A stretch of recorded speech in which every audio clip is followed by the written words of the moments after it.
The fire has been burning since mid-morning, and by the time the last of the supper dishes are carried away, the great hall holds its warmth the way a woolen blanket holds the warmth of a body.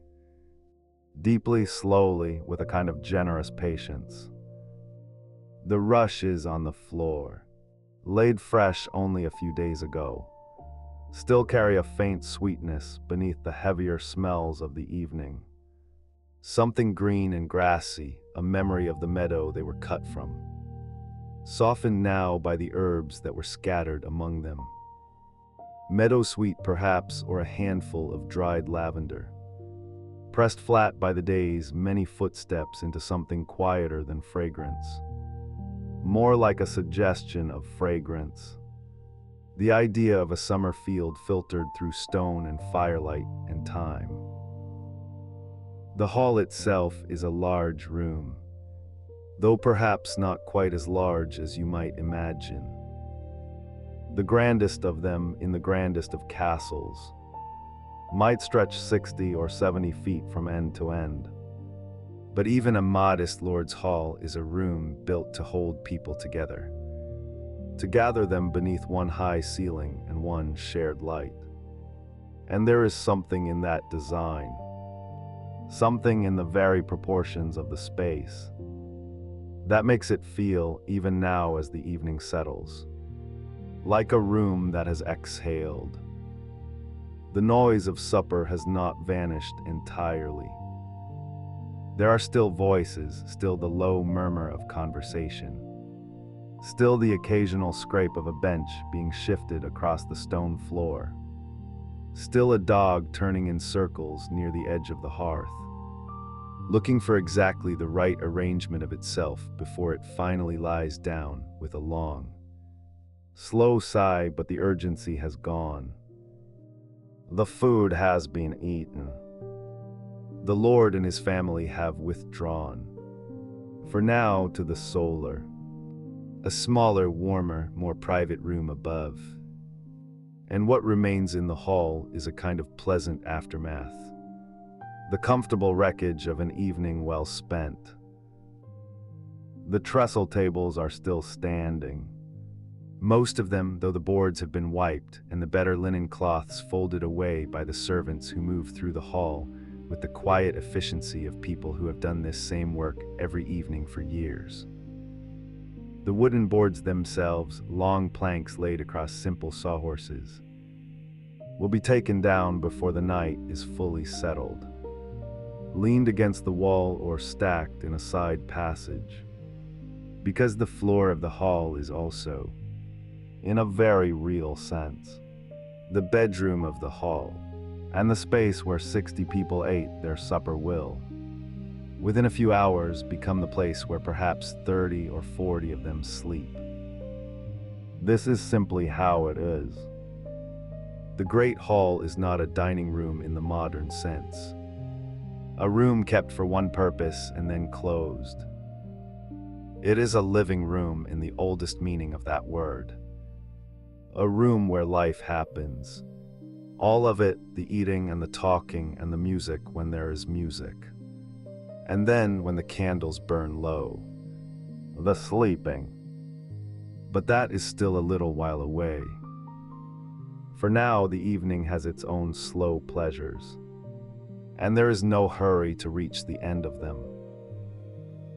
Near the far end of the hall, away from the main hearth but close enough to a smaller brazier to be comfortable, a group of men-at-arms are playing at dice, their voices low, their movements unhurried.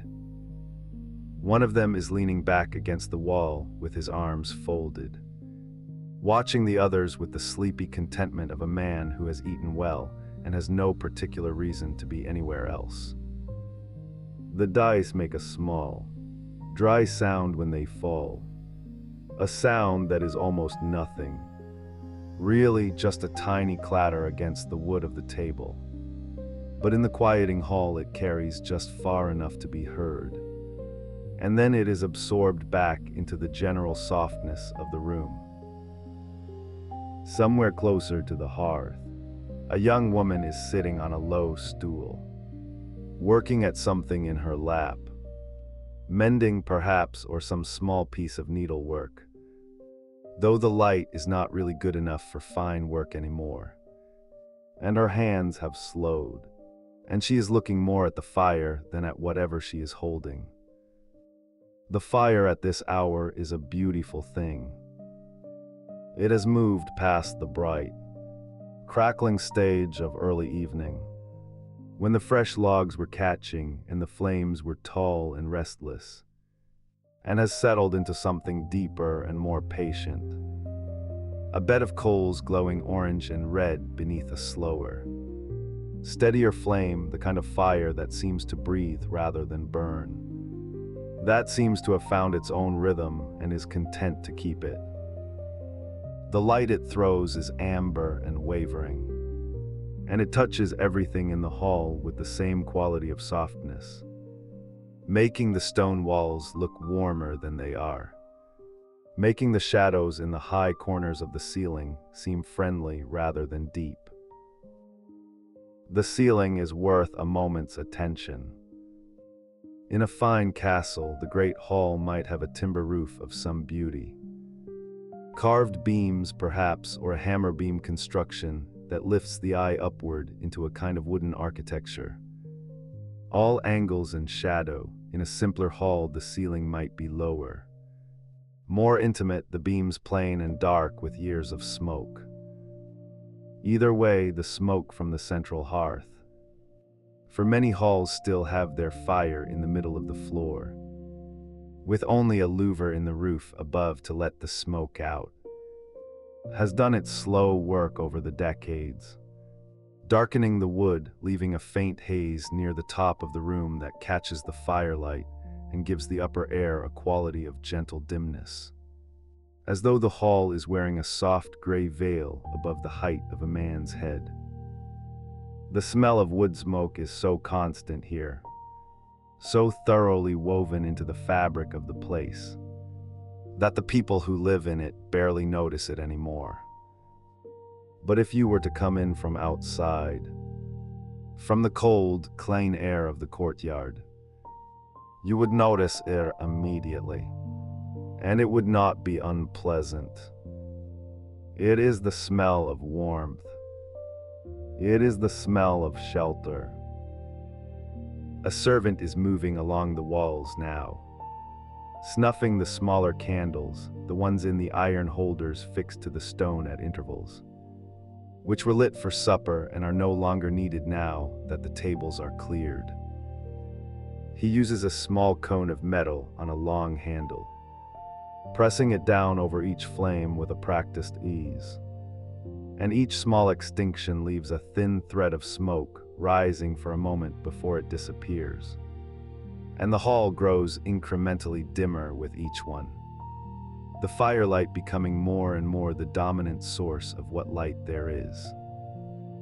This is a gradual process, unhurried, and the people in the hall barely register it consciously. But something in the body responds to it all the same. A slight easing, a slight heaviness behind the eyes. The body beginning in its quiet animal way to understand that the day is ending. The dogs know it too. There are several of them in the hall tonight. Large hunting dogs mostly, lean and long-legged. Though one small terrier has claimed a spot directly in front of the hearth and is defending it with the absolute moral certainty that only a small dog can muster. The bigger dogs have arranged themselves in various attitudes of repose around the edges of the fire's warmth, their chins on their paws, their eyes half open, tracking the movement of the servants with a drowsy, professional interest that never quite becomes actual alertness. Now and then one of them shifts, or exhales heavily, or lifts its head for a moment at some sound too small for human ears, and then lowers it again. Satisfied, the dogs have been here all day, and they will be here all night, and they are entirely comfortable with this arrangement. The rush is beneath all of this, beneath the dogs and the dice players and the woman by the fire and the servant with his snuffer, are doing their quiet work. Fresh rushes are a luxury of sorts, a small domestic pleasure that the household takes some pride in. And the steward who ordered them laid down a few days ago made a point of having them spread thickly, generously, a soft layer several inches deep in places, so that walking across the hall has a slight give to it, a slight softness underfoot that bare stone could never offer. They are not perfectly clean. No floor covering in a working hall ever is. But they are far from unpleasant, and the herbs mixed into them are still doing their work. And if you were to press your hand down into them near the edge of the room, away from the heaviest traffic, you might still find something almost like freshness there, a faint green smell rising up to meet you. The people who will sleep on these rushes tonight, the servants, the lower household staff, the men-at-arms who are not on watch, will not think of this as hardship. This is simply sleeping. This is how most of the world has always slept, and how most of the world will go on sleeping for a long time yet. A good cloak spread over the rushes, a blanket if you are fortunate, your shoes set aside, your belt loosened. This is sufficient. The hall is warm. The hall is full of other people breathing. There is safety in numbers, and there is warmth in numbers, and the sounds of other people sleeping. The soft, irregular music of breath and small movements are not disturbing but rather comforting. The sound of a community at rest. For now, though the evening lingers, there is a boy 12 or 13, perhaps one of the pages, sitting on the edge of a bench near the wall, his chin in his hand, watching the dice game with the particular quality of attention that belongs to someone who is not quite sure whether he is still awake. His eyelids are heavy, his breathing has slowed. He has been on his feet since before dawn, running errands and carrying dishes and learning. Always learning the 1,000 small tasks that make up a life in service. And his body has been patient with him all day, but is now beginning, gently and firmly, to make its case for rest. He will not last much longer. Someone will notice him soon. One of the older servants, perhaps, or a senior page who has seen this particular tableau many times. And he will be directed to his place on the floor with the same matter-of-fact kindness that governs most of the small transactions of household life. And he will curl up in his cloak and be asleep before the next log settles in the fire. The fire does settle now and then, with a soft collapse of ash and a brief brightening of the coals. And each time it does, the light in the hall shifts and dances for a moment before finding its new equilibrium. It is one of the pleasures of firelight, this quality of gentle unpredictability. Not alarming, not dramatic, just alive in the way that only fire is alive. Responding to the small movements of air in the room, to the opening of a door somewhere in the castle, to the slow consumption of the wood itself. The shadows on the walls move with it. The carved stone of the fireplace surround, throwing its own small shadow architecture across the floor. And the whole effect is of a room that is breathing, slowly and contentedly, in the last comfortable hour before sleep. Outside, the castle is settling too. The sounds that come through the high windows, which are shuttered now against the night air, though thin drafts find their way through all the same, are the sounds of a place at rest. The animals in the stable yard have been quiet for an hour. The kitchen fires, which burned hard all afternoon in preparation for supper, have been banked down to coals. The watchman on the wall is walking his slow circuit, his footsteps a distant, rhythmic sound that reaches the hall as barely more than a feeling, a faint percussion beneath the silence.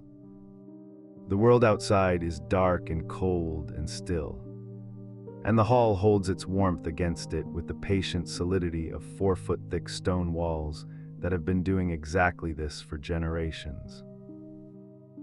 In a little while, the trestle tables will come down. In a little while, the last of the evening's small conversations will trail away into comfortable silence.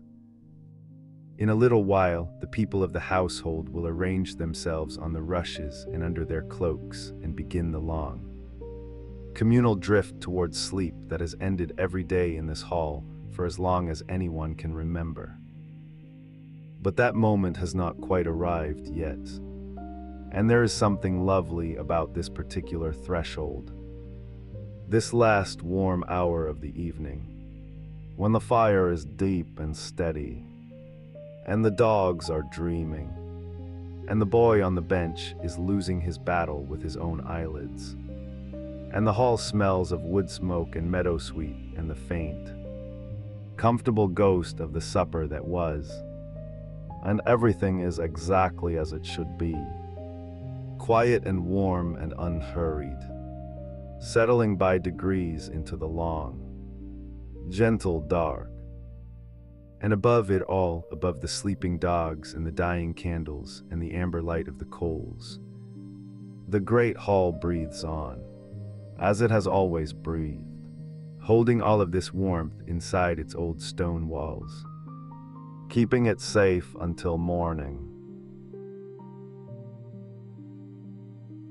And so the warmth lingers, settling into the stones the way warmth always does, slowly, patiently, as though it has nowhere else it would rather be. The great hall is quieter now. The long trestle tables, which only an hour or two ago were crowded with the sounds of wooden bowls and the low murmur of conversation, have been pushed back toward the walls, their surfaces wiped down with rough linen cloths that smell faintly of vinegar and beeswax. The rush is on the floor, dried grasses mixed with sweet herbs, perhaps a little lavender or meadowsweet gathered in the warmer months and strewn across the flagstones, release their last soft fragrance as feet pass over them in the dimming light. The evening is winding down the way evenings do, when there is no electricity to hold them open, when the darkness is simply allowed to come, and the castle lets it in. This is the hour of the fires. In the 14th century, fire was not a convenience. It was a companion, a responsibility, something that required tending the way a garden requires tending, or a friendship does with attention, with patience, with a kind of daily devotion that people simply understood as part of living. And nowhere was this more true than in a castle, where fire was the only thing standing between the cold breath of stone walls and the warmth of human sleep. The great central hearth in the hall is the first to be attended. It sits in the middle of the room in older halls, or along one wall in newer ones, a wide shallow basin of stone or iron where logs the size of a man's thigh have been burning since late afternoon. The fire here has been generous tonight. You can imagine the orange light it threw across the faces of everyone seated at the tables. The way it made the tapestries on the walls seem to move very slightly. Those woven scenes of hunting and harvest rippling in the warm air as though the figures in them were breathing too. But now the meal is done, and the fire must be brought down to something safer, something that can be trusted to carry the warmth through the night without asking too much of anyone. The person who does this work is often one of the younger servants, someone who has learned the task from watching it done 100 times before. There is a word for this. In the old household records, the banking of the fire, and it is a word that carries its own quiet poetry. To bank a fire is not to extinguish it.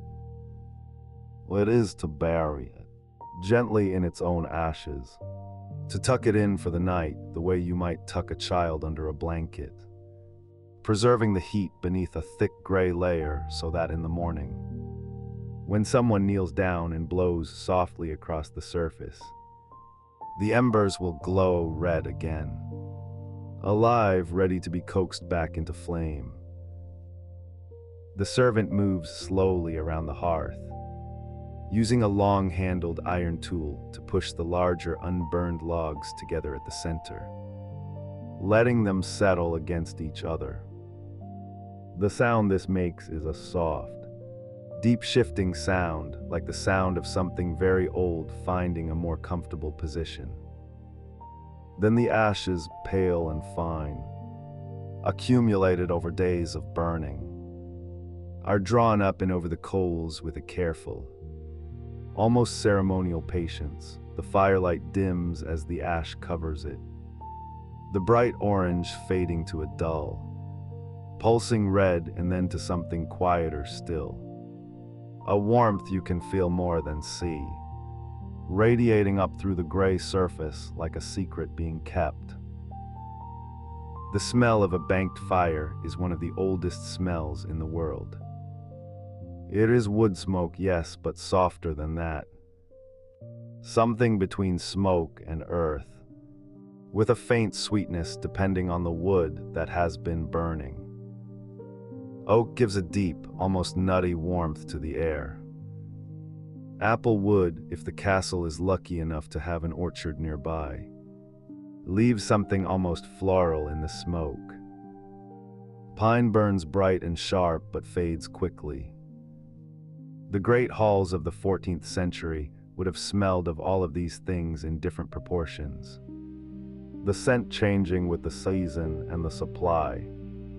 And the people who lived there would have known the difference the way we know the difference between rain and fog, instinctively without thinking about it. While the hall fire is being settled, other fires in other parts of the castle are being tended to in their own ways. A castle of any size in this period is not a single room, but a collection of spaces, each with its own small hearth or brazier, each requiring its own attention before the night can properly begin. The kitchen, which has been the busiest and hottest place in the castle since early morning, is now being brought down from its roaring, purposeful heat to something much gentler. The great kitchen fire, which may have had several iron pots hanging over it on chains, and a spit turning slowly through the afternoon, is allowed to breathe down on its own. The last of the cooking embers spread thin across the hearthstone so they cool more quickly. The iron implements hung back on their hooks along the wall, the chains looped up and secured. The kitchen at this hour smells of everything that has been cooked. Roasted meat, boiled vegetables, the deep savory warmth of broth, the particular sweetness of bread that was baked in the morning and is now hours past its heat. There is also the smell of tallow from the candles that have been burning over the work surfaces. A slightly waxy, slightly animal smell that mixes with everything else into something that is simply the smell of a kitchen that has worked hard and is now resting. The kitchen servants move through this air without noticing it, because it is the air they have always known. In the upper chambers, the private rooms of the lord and lady, the rooms where the most important members of the household sleep, small braziers or wall-set hearths have been burning since late afternoon, brought to life by a servant whose job it was to ensure that the room would be warm by the time it was needed. These fires are smaller, more intimate, and they are tended with a slightly different care. A chamber fire is not banked quite as thoroughly as a hall fire, because the room is smaller and the person sleeping in it will need to feel the warmth through the night. Instead, it is brought to a steady, low burn, enough logs added to see it through until the small hours. The guard set in front of it, a curved metal screen that catches any sparks that might wander.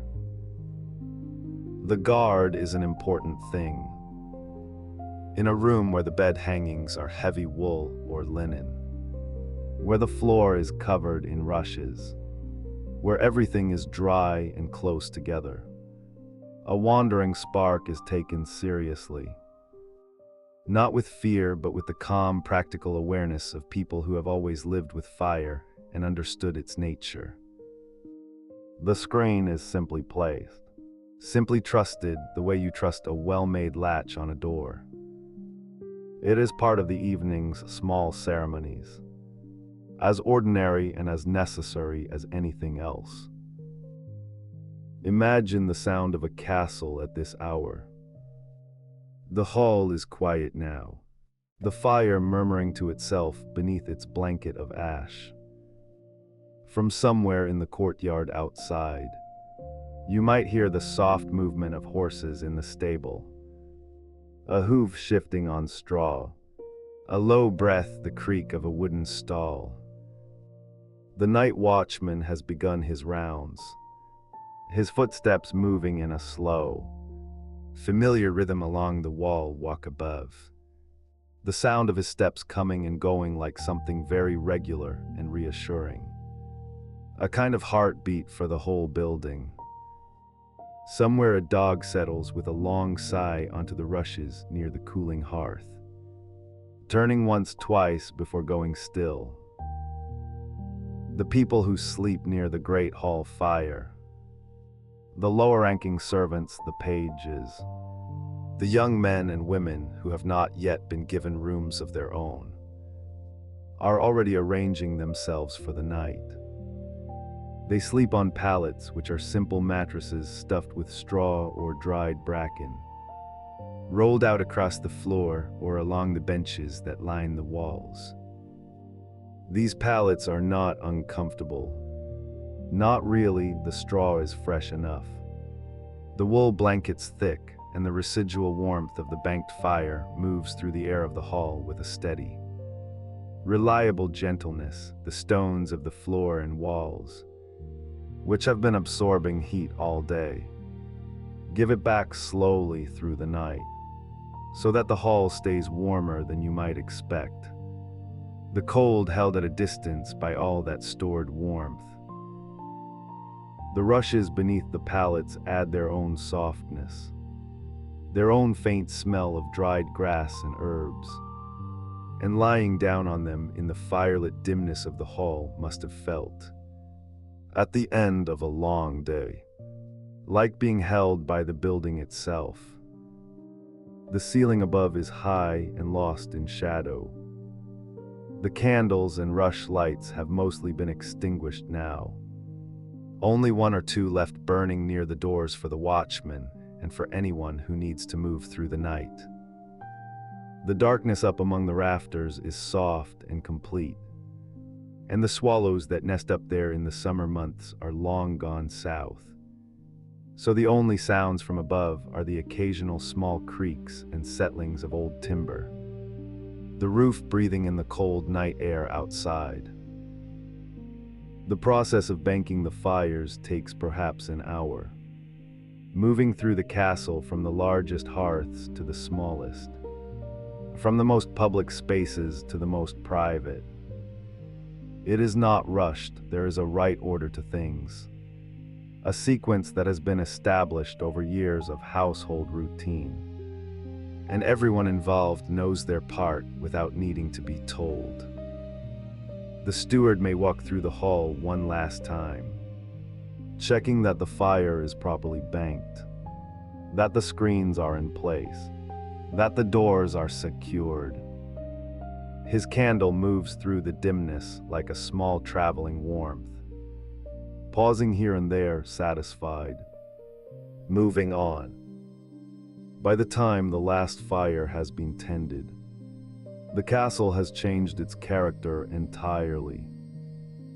It is no longer a place of activity, of purpose, of the 100 small transactions that make up a working day. It has become something else, something older and quieter, a shelter in the most fundamental sense, a collection of warm rooms inside cold stone, holding its people through the dark hours with the stored heat of the day's fires and the thick certainty of its walls. The smell of the castle at night is different from the smell of the castle by day. The cooking smells have faded. The smell of people moving and working has quieted. What remains is the deeper smell of the building itself. Stone and ash and old wood. The faint sweetness of the rushes. The wool of blankets, the particular cool darkness that stone breathes out when it is left in peace. It is not an unpleasant smell. It is, in its way, a deeply comforting one, the smell of a place that has been lived in for a long time. That carries the memory of many nights like this one in its very fabric. The fires will not go out. That is the whole point of the banking, the whole reason for the care and the patience. Beneath their coverings of ash, the coals will hold their heat through the long hours, patient as the stones around them, waiting for morning in the kitchen. Someone will be up before dawn to breathe the fire back to life, to get the water heating and the day's bread started before the rest of the household stirs. In the hall, the first person awake will kneel at the hearth and uncover the embers with gentle hands, adding a few small sticks of kindling, watching the smoke begin to rise, feeling the warmth come back like a slow tide. But that is morning, and morning is a long way off.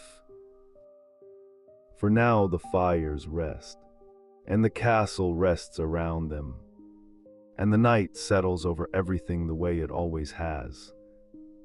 Not as an ending, but as a pause. A long, slow breath held between one day and the next. The warmth in the walls is enough. The warmth in the banked coals is enough. Everything that needs to be done has been done. And the castle knows it, in whatever way old buildings know the things that happen inside them. There is something deeply peaceful about a place that has been properly prepared for sleep. Every fire tended, every door secured, every pallet unrolled, every blanket smoothed. There is a kind of completion, a rounding off of the day. And in a 14th century castle, it was achieved not with the flick of a switch, but with hands and time and the quiet knowledge of how things work. The people who did this work moved through the dimming light with a calm efficiency that came from long practice. And when they were done, they too lay down in the warm darkness, and the building held them all together, stone and fire and breath, settling into the night. And now the keep is quiet, and the fires are sleeping in their own way, and the long dark hours of the medieval night are just beginning to open out ahead, full of their own particular stillness, their own sounds and silences, their own ways of being. And so the great hall begins to empty, slowly the way a tide retreats from a shore. Not all at once, but in a gradual drawing back, a gentle recession of warmth and noise and human presence. The servants move through the dimming space with the particular quiet efficiency of people who have done this same thing many hundreds of times before, whose bodies know the rhythm of it without needing to be told. A bench scraped back here, a rushlight cupped and carried there, the soft tread of leather soles on stone flags worn smooth by years of just this kind of passing. The lord of the castle, and let us imagine him as a man of middling years, neither young nor old, with hands that know both the weight of a sword hilt and the texture of a wool ledger. He does not simply stand and walk away. There is a ritual to his leaving, a small ceremony of departure that the household understands and expects. He might pause to exchange a few low words with his steward, the two of them standing close together near the head of the long table, speaking in voices barely above a murmur about tomorrow's provisions, about a delivery of salted fish expected from the coast, about whether the south pasture gate has been properly secured. Practical matters, quiet matters, the kind of conversation that has no urgency to it. Only the steady, comfortable weight of a household being maintained, day after day in its ordinary and reassuring way. The steward is a man of considerable importance in this world, and his role in the evening's close is a significant one. He carries a set of keys at his belt, heavy iron keys on a ring, and they make a soft, dull sound as he moves. Not a jangle exactly, more of a low, settled clinking like the sound of something being put carefully to rest. These keys open the stores, the wine cellar, the strong room where the household accounts are kept. As the night deepens, he will make his rounds, checking that each of these spaces is properly locked, that the day's business is truly finished and sealed away until morning. It is a satisfying kind of work, this locking up, this drawing of the household inward. And you can imagine him moving through the lower corridors with a small lamp, the flame steady in the still air, casting a warm circle of light around him as he goes. But before all of that, there is the matter of the Lord himself retiring, and this is attended to with a certain care. He would not simply climb the stairs alone. There would be a body servant, a young man perhaps, or a trusted older one, whose particular duty it was to accompany him, to carry a light to see that the Lord's private chamber was prepared and waiting. And the chamber itself, the solar or the great chamber as it was sometimes called, would have been made ready some time earlier by the household women or the chamber servants, so that by the time the Lord arrived, the space would already be holding its warmth, already be arranged in the way that spoke of rest and ease. Imagine climbing those stairs now, in the quiet of the evening. The staircase in a stone castle is a narrow, winding thing built into the thickness of the wall itself, and the steps are uneven in the way that handmade things are uneven, each one slightly different in height and depth from the last, so that you learn to climb them by feel as much as by sight. The walls on either side are close, and the stone is cool to the touch, even in summer, carrying within it the deep, patient cold of the earth. There might be a torch bracket on the wall at the turning, and if a torch has been left burning there, its light would flicker and shift in the draft of your passing, sending shadows moving across the curved stone ceiling in a way that is not at all alarming, only soft and variable like the light through leaves. At the top of the stairs, or perhaps partway up on the floor above the great hall, the door to the solar stands. It is a heavy door, well fitted, and it opens onto a room that is, by the standards of its time and place, a room of considerable comfort. The floor here might be covered not with rushes, but with a woven mat or a simple carpet, something that softens the sound of footsteps and holds a little warmth. The walls, if the Lord is prosperous, might be hung with lengths of wool cloth or tapestry, not necessarily the grand pictorial tapestries of the very wealthy, but something simpler, perhaps a repeating pattern in deep red and ochre, hung not for decoration alone, but because the cloth traps air and keeps the cold of the stone from pressing into the room. Running your hand along one of these hangings, you would feel the slight roughness of the woven wool, the faint dustiness that settles into fabric over time, and beneath it the firmness of the stone wall behind. The bed is the most important object in this room, and it deserves a moment of attention, because it is not at all like the beds we know.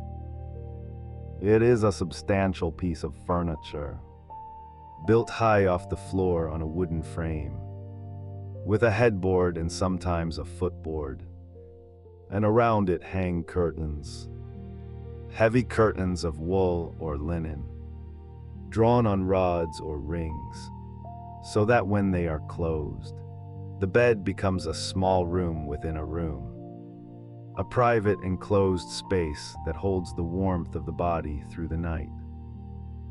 These curtains are practical before they are anything else. The castle is drafty in a way that is difficult to fully imagine. There are always small movements of air finding their way through gaps in the shutters, under doors, through the places where the stonework is not quite perfect. And the bed curtains are a defense against all of that, a soft and portable shelter. Inside the curtains, the mattress is filled with wool or straw, and over it are laid linen sheets, linen that has been washed and dried and perhaps pressed with a smooth stone, so that it is relatively flat and clean, carrying the faint neutral smell of well-kept cloth. Over the sheets, blankets of wool, and perhaps a coverlet of heavier material on top of all of that. Something substantial and warm, the pillow is a bolster, long and cylindrical, filled with wool or feathers if the household is comfortable enough to have them. Climbing into this bed, drawing the curtains closed around you, would be an experience of enclosure and warmth that is genuinely, deeply restful, the world reduced to a small, soft, dark space, the sounds of the castle muffled and distant, the air inside the curtains already beginning to hold the warmth of your body. But the Lord does not yet climb into bed. There are small rituals of preparation first. The body servant helps him remove his outer clothing, the heavy wool surcoat or hoopelland, the belt, the soft leather shoes, and these are folded or set aside with a care that reflects both the value of the garments and the habits of a well-run household. He might wash his hands and face from a basin of water that has been left on a small stand near the fire. The water is cool by now, but not unpleasantly so, and there is a small piece of soap, gray and faintly herbal smelling, made somewhere in the household from fat and wood ash, and perhaps a little lavender or rosemary. The act of washing at the end of the day is a quiet, private pleasure, the water carrying away the dust and the warmth of the hall, leaving the skin feeling clean and slightly cool. There might be a small fire in the solar's own fireplace, if the evening is cool enough to warrant it. Not a large fire, just a modest one, enough to take the chill from the air and to give the room a living, moving quality of light. The wood burning here would be good dry wood, well seasoned, and it would burn with a low, steady flame rather than a crackling one, giving off a warmth that you feel first on your face and hands, then gradually through your whole body as you stand near it. The smell of the wood smoke in a small room like this is something particular and pleasant. Not the great smoky cloud of the hall, but a gentler, more intimate version of it. The smell of warmth itself. While the Lord prepares for sleep, the servants of the household are also finding their way to their own rest, and their arrangements are rather different from his. The great hall, which has just been the scene of the evening meal, will serve tonight as a dormitory for many of them. This was entirely ordinary, entirely expected. The hall was a sleeping space as much as it was an eating space, and the transition from one to the other happened in a practiced, unremarkable way. The long trestle tables, if they have not already been taken apart and stacked against the wall, are now cleared and moved aside. The rushes on the floor, which have been walked on and sat on and eaten over all day, are now also the surface on which people will sleep, wrapped in their cloaks or in blankets brought down from a store, lying close together for warmth in the way that people have always lain close together when the night is cold. There is a comfort to this communal sleeping that is easy to overlook from the distance of centuries. The hall at night, with its fire burning low and its many sleeping bodies, would have been a warm place, warmer than you might expect. Human warmth is considerable, and a room full of sleeping people generates its own gentle heat. The sounds of the hall at night would have been the sounds of many people breathing, the occasional shift and rustle of someone turning over, the low creak of the wooden furniture settling, the very faint sound of the fire consuming its last logs. These are not sounds that disturb sleep. They are, in their way, the sounds that accompany it, that give it texture and company. The dogs of the household would be here too, most likely large dogs, working dogs, the kind kept for the hunt or for guarding, and they would find their places near the warmth of the hearth, turning in their particular way before lying down, their breath slowing as sleep came to them. A dog sleeping near a fire, its sides rising and falling in the firelight. There is something in that image that speaks of deep, uncomplicated rest of a creature entirely at ease with its surroundings, and it is a restful thing to contemplate. The women of the household, the ladies in waiting if the castle holds a noble family, or the women servants in a more modest establishment, would have their own sleeping arrangements, separate from the men of the hall. They might sleep in a room near the solar, or in a space set aside for them in another part of the building, and their preparations for sleep would have their own quiet rituals, their own small economies of warmth and comfort. Hair unbound and loosely braided for the night, outer garments folded, prayers said in a low voice or silently. The particular comfort of lying down after a day of standing and moving and attending to others. The night watch is being set now, or has already been set. A servant or a guard whose duty it is to remain awake through some portion of the night, to tend the fires so that they do not go entirely cold, to be aware of the castle's sounds and to notice anything that is not as it should be. This is not a frightening duty, or at least it need not be. The castle at night is a familiar place to the people who live in it, and its sounds and silences are known quantities. The ordinary music of a building settling into the dark. The watchman moves through his rounds with a lamp or a torch, and his footsteps in the corridor are the footsteps of someone who knows where he is going, who has walked this same path many nights before. Up in the solar, the Lord's body servant has drawn the bed curtains partway and seen that everything is in order. And now he retreats to his own sleeping place. Perhaps a pallet on the floor near the door. A simple straw mattress that can be rolled up and stored away in the morning. Covered with a rough blanket that is nonetheless warm enough for the purpose. He will sleep lightly, as servants who sleep near their masters have always slept. Aware on some level of the sounds of the room.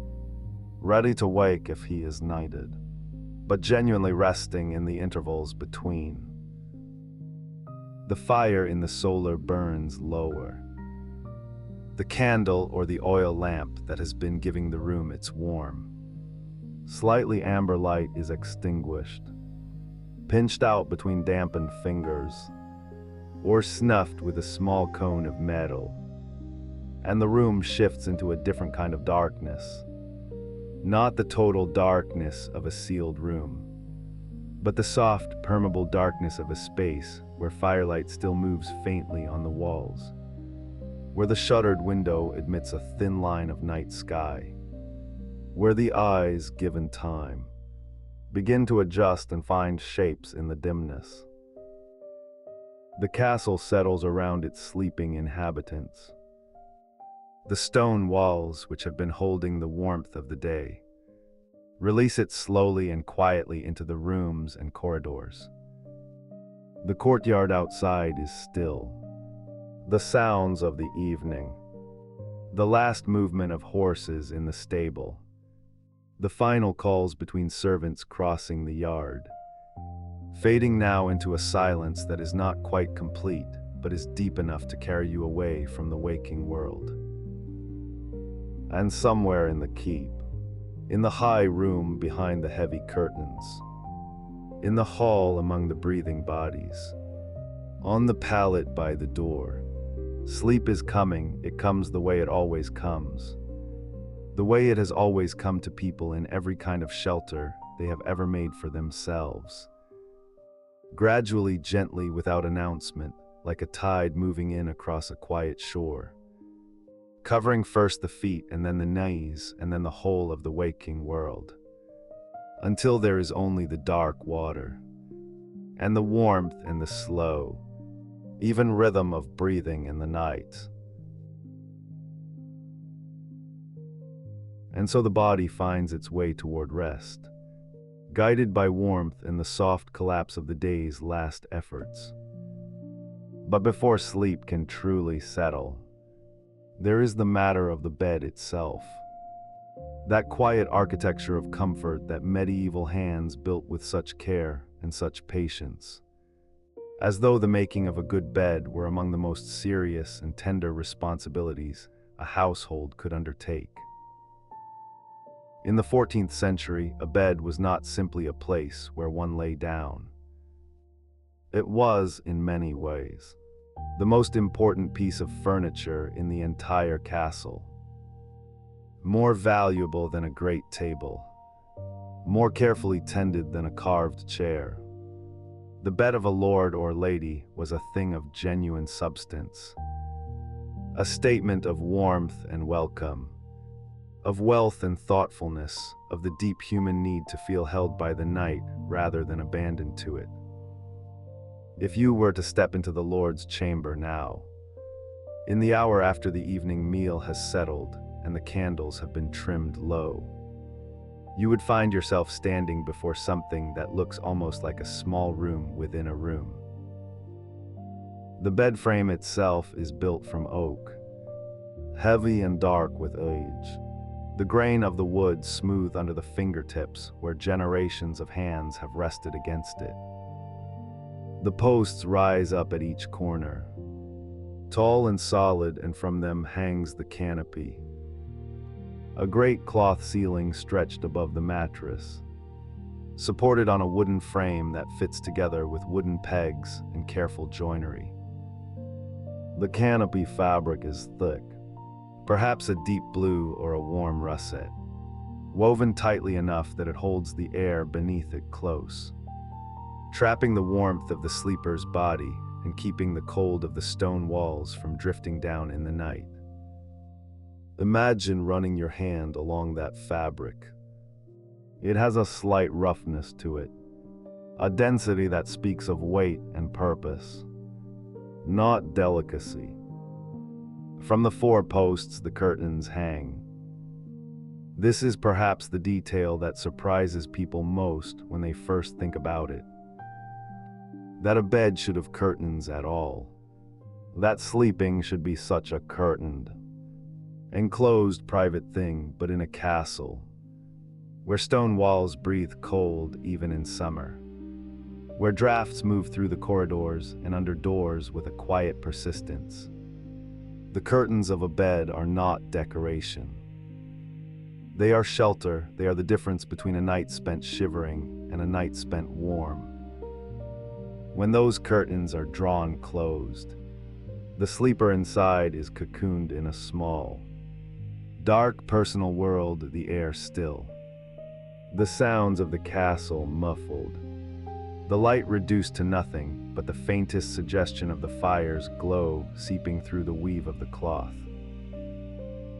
The curtains themselves might be wool, or a heavier linen, or for the very wealthy, a fabric imported from the continent, something with a slight sheen to it, something that catches the candlelight before the candles are put out. They are hung on rings that slide along rods, and there is a particular soft sound to drawing them closed, a gentle whisper of fabric moving, a small settling of the rings, and then quiet, the person who draws the curtains last, stepping back and letting the final panel fall into place, performs a kind of small ceremony. The day is closed, the night begins in earnest. Inside this curtained space, the mattress waits. And here too there is more thought and more craft than we might expect. For the lord and lady, the mattress would be stuffed with wool or with feathers. Goose feathers most commonly, packed dense and soft, so that lying down produces a slow, gradual sinking sensation, the body settling into the fill like a stone settling into sand at the bottom of a shallow stream. The feather mattress sits on top of a lower mattress stuffed with straw or wool batting, and that lower mattress rests on a lattice of rope strung across the bed frame in a crisscross pattern.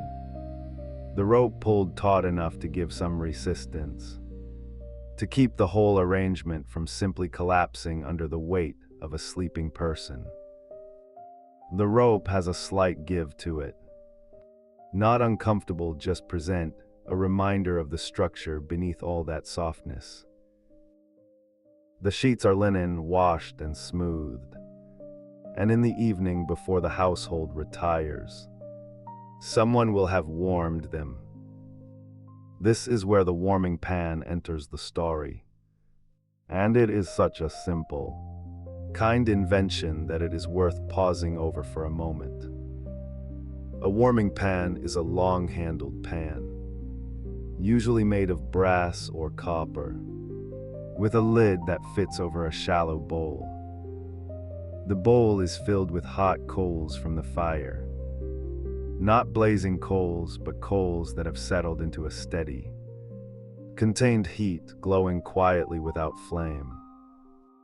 The lid is closed over them, and then the pan is carried to the bed, slid carefully between the sheets, and moved slowly back and forth across the linen in long, even strokes. The heat passes through the metal and into the fabric, and the sheets that were cold and slightly stiff from the stone air of the room become warm, become welcoming, become something that the body moves toward rather than bracing against.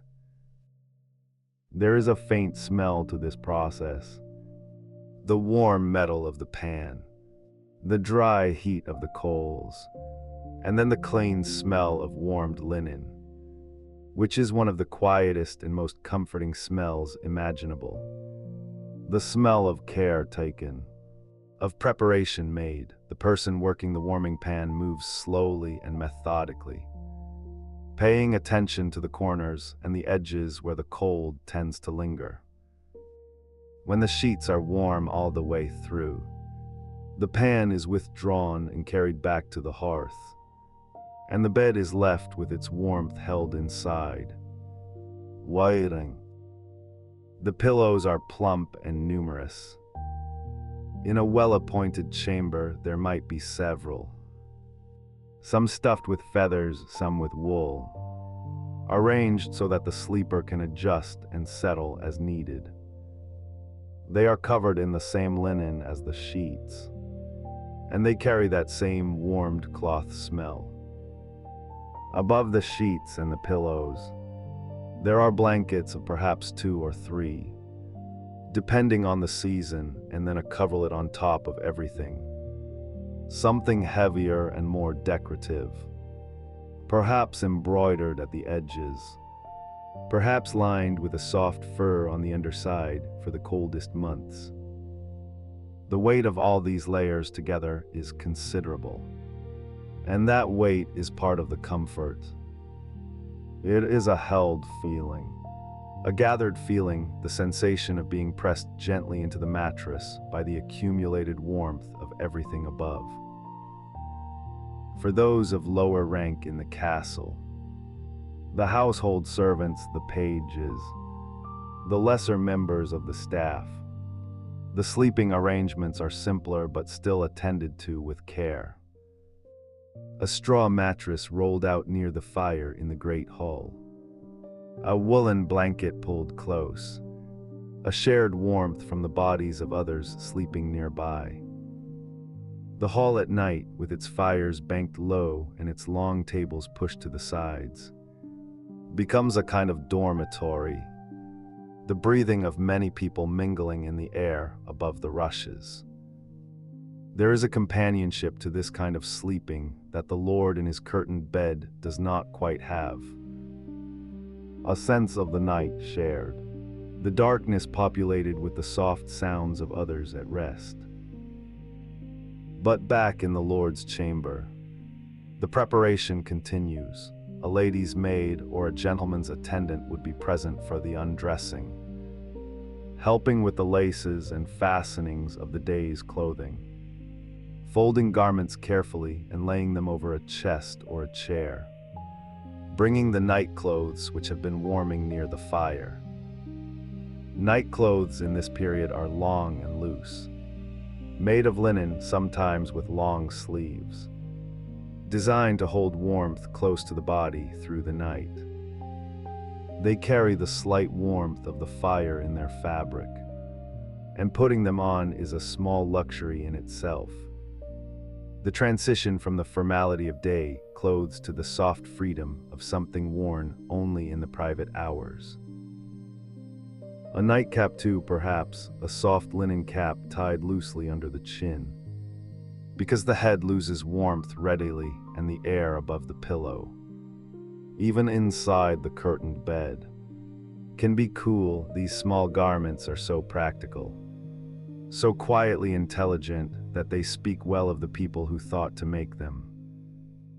The medieval understanding of warmth and cold, of the body's needs in the night, was not theoretical. It was earned through long experience, through many winters, through the accumulated knowledge of what helps a person sleep and what does not. The fire in the chamber hearth has been built up for the night, not blazing but steady, a deep bed of coals with new wood laid on top, wood that will catch slowly and burn long. The light from it moves across the ceiling in a slow, irregular pattern, orange and amber, and the occasional pale blue at the base of a flame.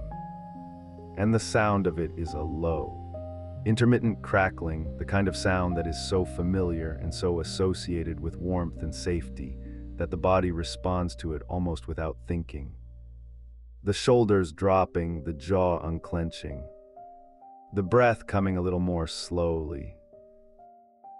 The candles in the room are being put out one by one. This too is a careful process.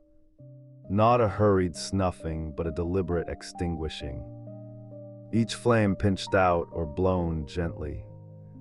The small thread of smoke rising and then dispersing into the air of the room. With each candle extinguished, the room grows a degree darker, and the firelight becomes more dominant, more golden, more the sole source of warmth and glow in the space. The shadows deepen in the corners. The carved details of the bedposts recede into darkness. The room simplifies itself, becomes less a place of activity and more a place of rest. When the last candle is out, the attendant withdraws, pulling the chamber door closed with a soft, deliberate care, not a click but a settling. The latch finding its place quietly. The room is now almost entirely private. The fire speaks to itself in low tones. The curtains of the bed hang still and heavy.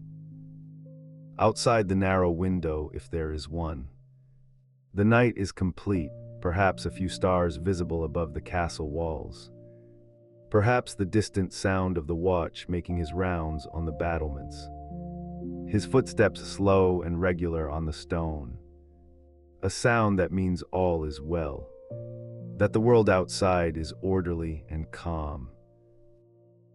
Inside the bed, inside those drawn curtains, the warmth that was built by the warming pan has been sustained and added to by the body's own heat. The linen sheets, which were already warm, are warmer still. The feather mattress has conformed a little to the shape of the person lying in it, finding the particular contours of weight and rest. The pillows have been arranged and rearranged until they are exactly right. The blankets have been pulled up and smoothed down and pulled up again. And now at last the body is still. There is a particular quality to the darkness inside a curtained bed that is unlike almost any other darkness. It is complete and it is close.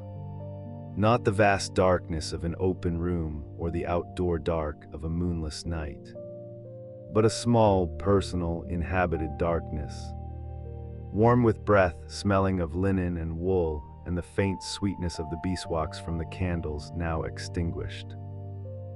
It is a darkness that has been made, deliberately and with care, and that quality of intention makes it gentle rather than empty. The sounds that reach inside are softened by the curtains. The fire a murmur now, the occasional shift of a log, the distant and reassuring footsteps of the watch. These sounds do not intrude.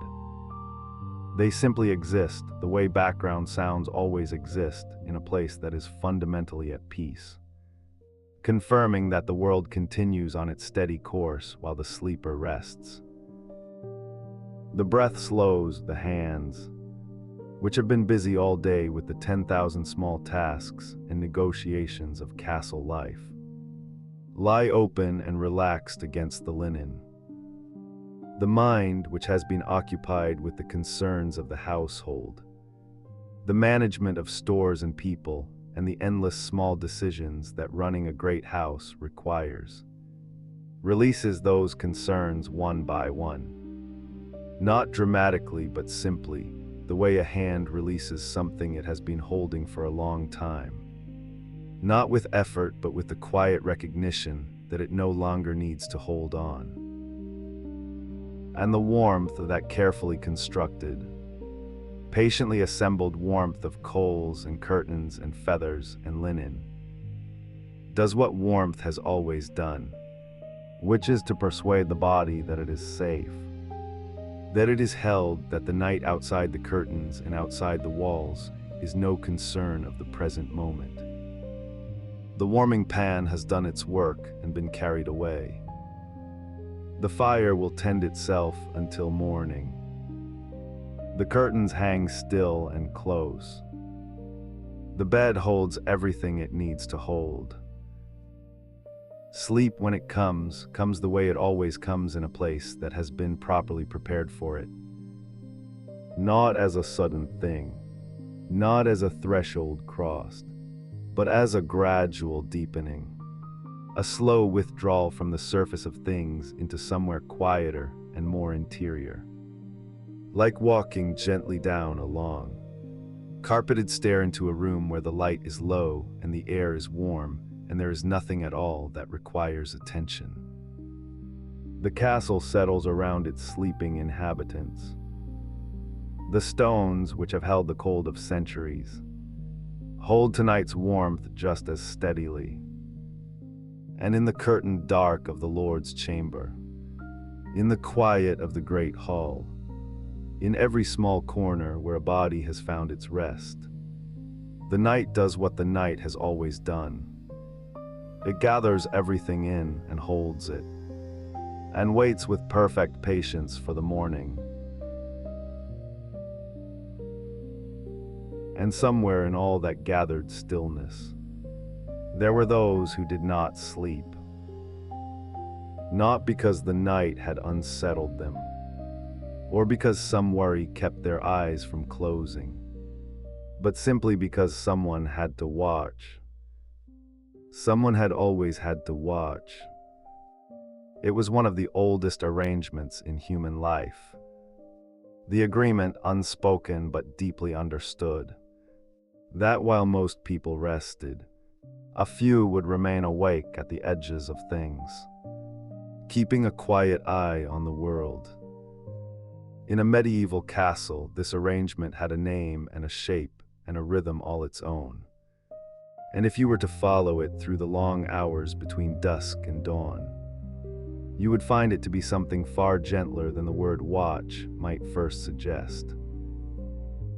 The men who walked the walls at night were called the watch, or sometimes the ward, and their duties had been laid out in careful detail by the constable of the castle, the official responsible for all the practical workings of the place.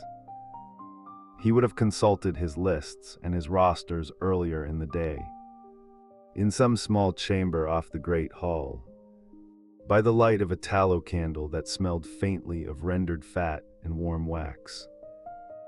He would have written names in a ledger, or spoken them aloud to a sergeant who committed them to memory. And by the time the evening meal was clearing away and the trestle tables were being folded and stacked against the walls, those men would already have known that the night belonged to them in a particular way. Imagine, if you will, pulling on a wool cloak sometime in the middle of the afternoon, knowing you would not remove it again until the sun was well up in the morning sky. The wool would be thick and somewhat coarse against your neck, smelling of lanolin and old rain and the particular earthiness of fabric that had spent many nights outdoors. You would lace your boots more carefully than usual, checking the knots twice, because a loose boot on a stone walkway in the dark was the kind of small misfortune that could turn an otherwise unremarkable night into a painful one. You would eat your supper at the lower tables, among the other working members of the household, and you would eat with a certain deliberate thoroughness. Bread and pottage and perhaps a piece of salted fish, because you would not be eating again for many hours. The walls of a 14th century castle were not thin decorative things. They were massive, often 10 or 12 feet thick at the base, built from stone that had been quarried and shaped and hauled into place over years of slow labor. The walkway along the top, called the wall walk or sometimes the allure, ran like a narrow stone road around the perimeter of the castle, protected on the outer edge by the battlements, those familiar notched parapets that are perhaps the most recognizable feature of any castle in the imagination. Between the raised merlons, the solid teeth of stone, were the gaps called crenels, open to the air and to whatever weather the night chose to bring. A man standing in one of those gaps could lean out slightly and look down the long drop of the outer wall to the ground below, where the moat or the ditch lay in shadow, and beyond that to the fields and the tree line and the soft, dark shapes of the world at rest. But mostly on a quiet night, a watchman would not spend too long leaning into the crenels. He would walk. That was the essential nature of the watch. It was ambulatory, a slow and steady circuit of the walls. One foot placed carefully in front of the other on stone that could be slippery with dew or frost, depending on the season. The rhythm of it was almost meditative. The same short stretch of wall covered again and again through the night, until the path was known so thoroughly that a man could walk it with his eyes half closed, guided by memory and the feel of the stone beneath his feet. The torches along the wall walk would have been placed at intervals, not so many as to make the night bright, but enough to give a pool of warm orange light every 30 or 40 feet, with stretches of deeper shadow in between. Walking through those alternating bands of light and dark had its own particular quality. A gentle rhythm of warmth and coolness on the face, of seeing and not quite seeing, that could become almost hypnotic over the course of a long night. The torches smelled of pine resin or of rendered fat, and their smoke drifted upward in thin, pale threads that disappeared into the darkness above. And sometimes when the wind shifted, you would catch a lungful of that smoke, and it would make your eyes water slightly. And you would turn your face away and keep walking. There was a sergeant of the watch, a more senior man who had done this work for many years and who carried his authority lightly, the way experienced people often do. He would make his rounds at intervals through the night, checking in with each of the men posted at their stations, at the gatehouse, at the corner towers, along the longer stretches of curtain wall. His footsteps on the stone would announce him before he arrived, and the watchman would straighten slightly, not from fear but from a kind of habitual respect, the way you might sit up a little straighter when a familiar and trusted elder enters the room. They would exchange a few words, quiet words not whispered but kept low out of a natural courtesy toward the sleeping castle below. And then the sergeant would move on, and the watchman would resume his slow walking, and the night would settle back into its own quiet pace. Sound carried differently at night, and the men on the walls learned to read it. The castle was never entirely silent.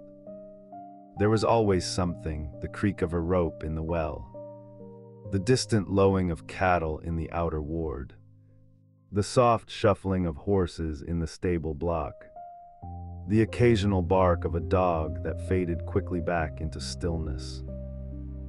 These were the sounds of the place at rest, and a watchman came to know them so well that they ceased to register consciously, the way you stop hearing the ticking of a clock in a room you know well.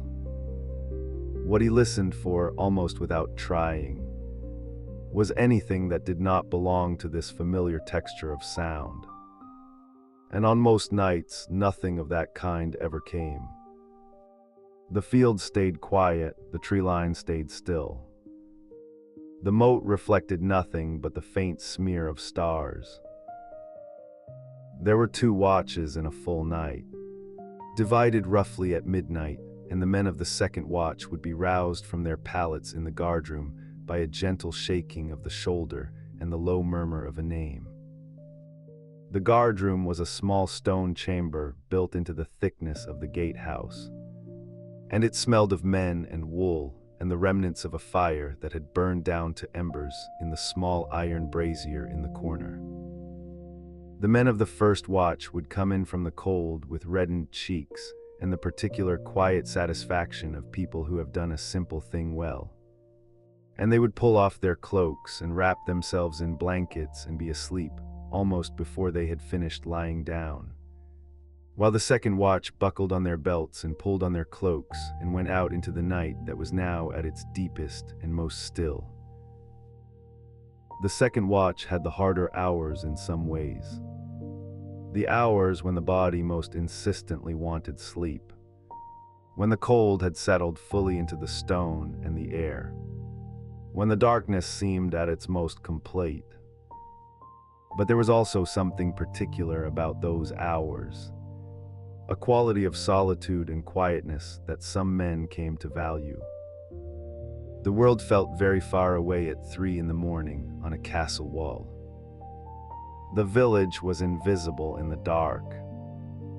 The road was empty, even the wind often dropped in those hours, as though the night itself had exhaled and was resting.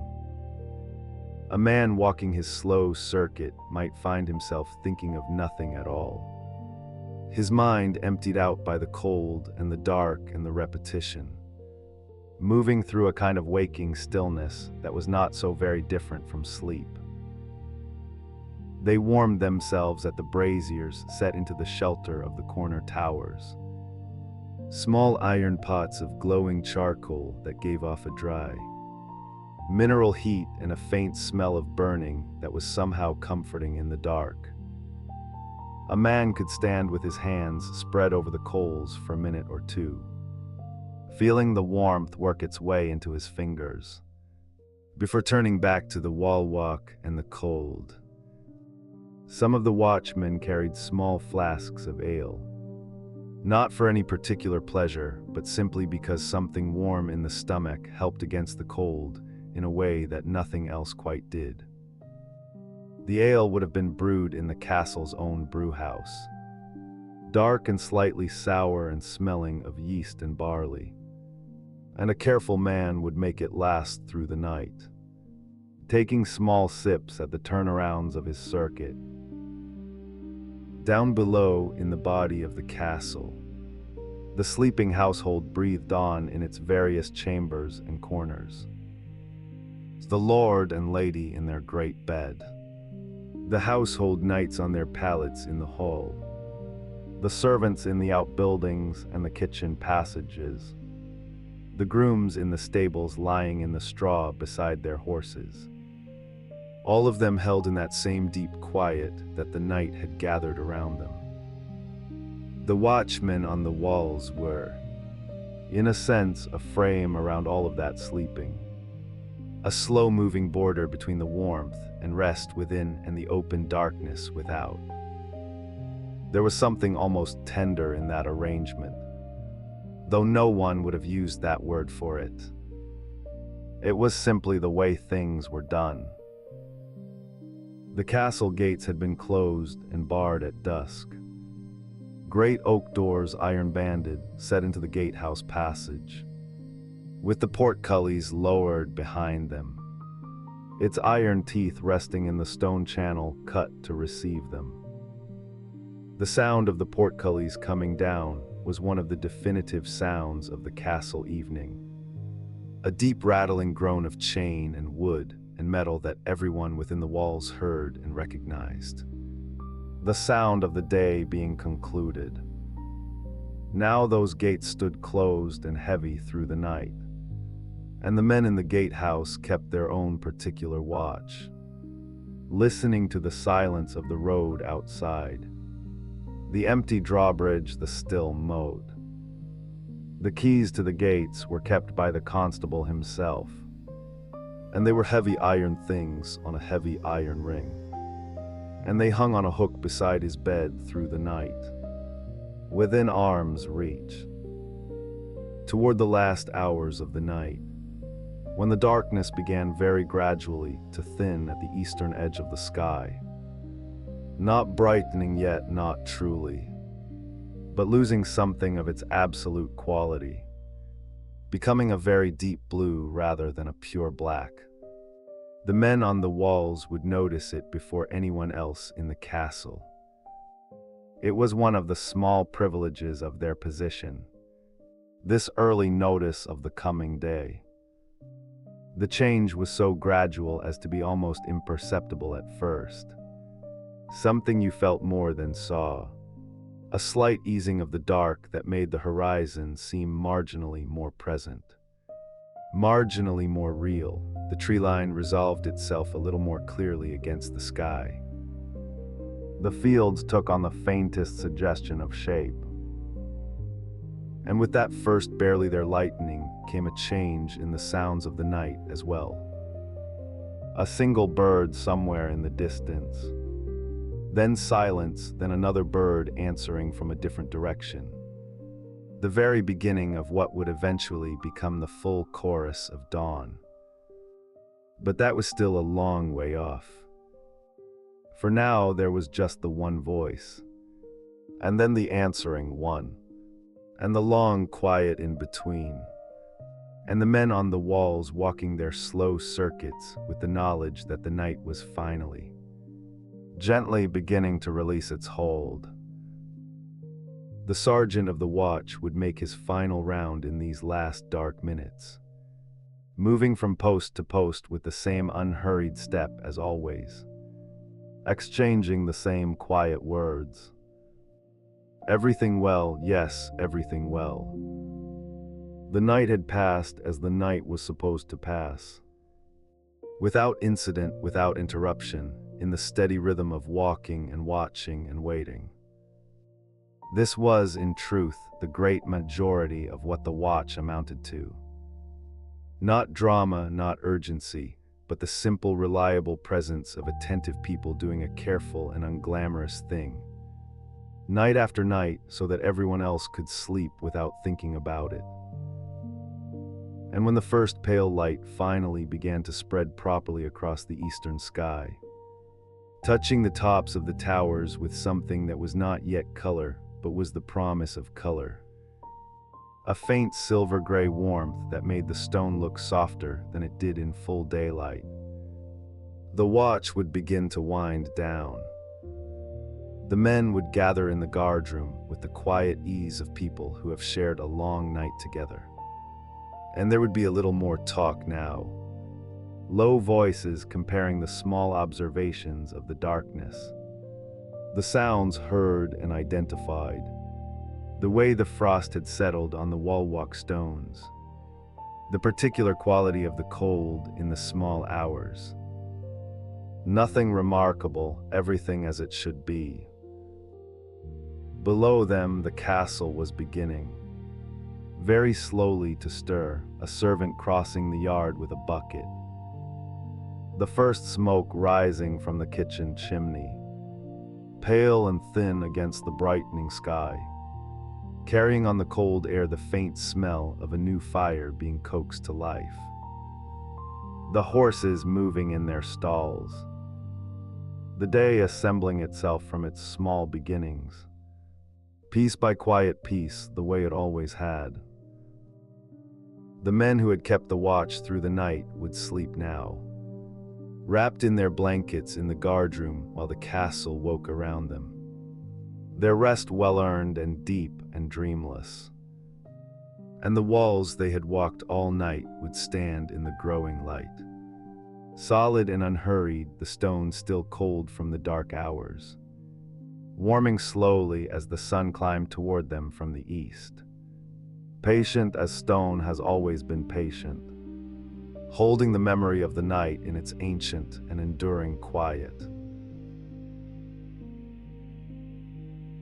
And in that quiet there was never truly silence. This is something worth settling into, worth understanding as you let your own breath slow and your body grow heavier against whatever is holding you now. The medieval castle at night was not a silent place. Not in the way we sometimes imagine when we picture those thick walls and those narrow windows and those great stones piled one upon another against the dark. Silence in the way we might mean it. That particular modern absence of sound. the sealed room hush of a world insulated from itself. That kind of silence was not really available to the people who slept within those walls. And perhaps that was a comfort to them, in ways they never needed to name.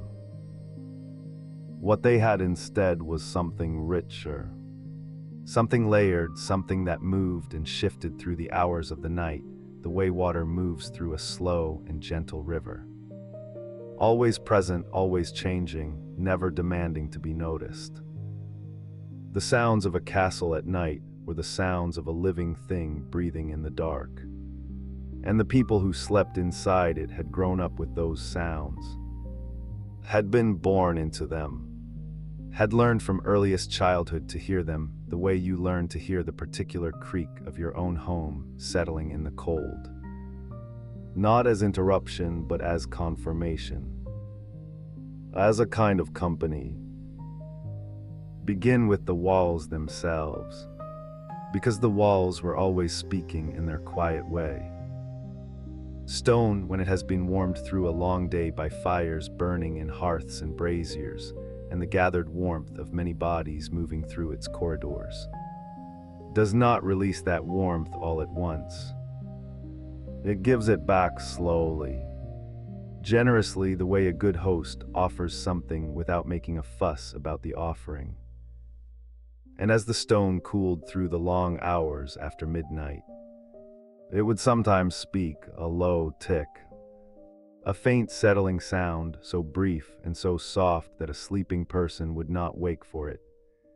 But a person lying in that pleasant half-world between waking and sleep might hear it and feel, without quite forming the thought, that the castle was still there, still solid, still present around them. It was not a frightening sound. It was the sound of mass and permanence doing what mass and permanence do, which is to endure. The wind, too, had its own conversation with the castle, and it was a conversation that changed its tone depending on the season and the hour. In the 14th century, the windows of a castle were not the sealed and silent things we know now. Many were unglazed or glazed only in the finest chambers, covered instead with wooden shutters or stretched linen or oiled cloth that let the air move through in its own way, carrying with it whatever the night outside was carrying. On a calm night, the wind might do nothing more than breathe very softly against the shutters, a sound like someone turning over in sleep in the next room. Barely there, barely worth noticing. On a more restless night, the wind would find the gaps and the channels between the towers, would move through the courtyards and up along the stairwells, and would make of the whole castle something like a very large and very slow instrument, not playing music exactly, but producing something in the neighborhood of music. A low and wandering tone that rose and fell without pattern or intention. The sound of air finding its way through stone. Imagine, if you like, lying in a chamber somewhere in the upper floors of the keep, wrapped in wool and linen, your face turned toward the ceiling, and hearing that sound move through the walls around you. It would not be a sharp sound or a startling one. It would be more like a presence, a reminder that the world outside was still turning, still breathing, still going about its own slow business, and that you were safely held inside the stone while it did. Then there were the fires. Even in the deepest part of the night, fires were not entirely absent from a castle. The great hearth in the hall would have been banked before the household retired. Its flames brought low, its coals covered with ash to hold the heat through until morning. And it would burn in that slow and patient way through the dark hours, occasionally shifting, occasionally producing a small sound, a soft collapse of wood, a faint hiss where some last pocket of moisture released itself from the fuel. a low pop that carried no urgency whatsoever. In the kitchens, which in many castles were kept somewhat separate from the main buildings to reduce the risk of fire spreading, there might be a fire that never went fully out, tended through the night by whoever had drawn that particular duty.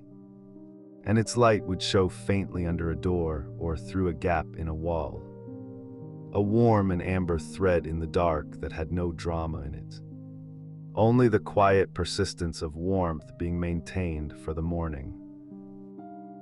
The candles in the chambers would have been extinguished. Of course, candles were expensive, and leaving them burning through the night was not something done carelessly. But the darkness that followed was not an anxious darkness.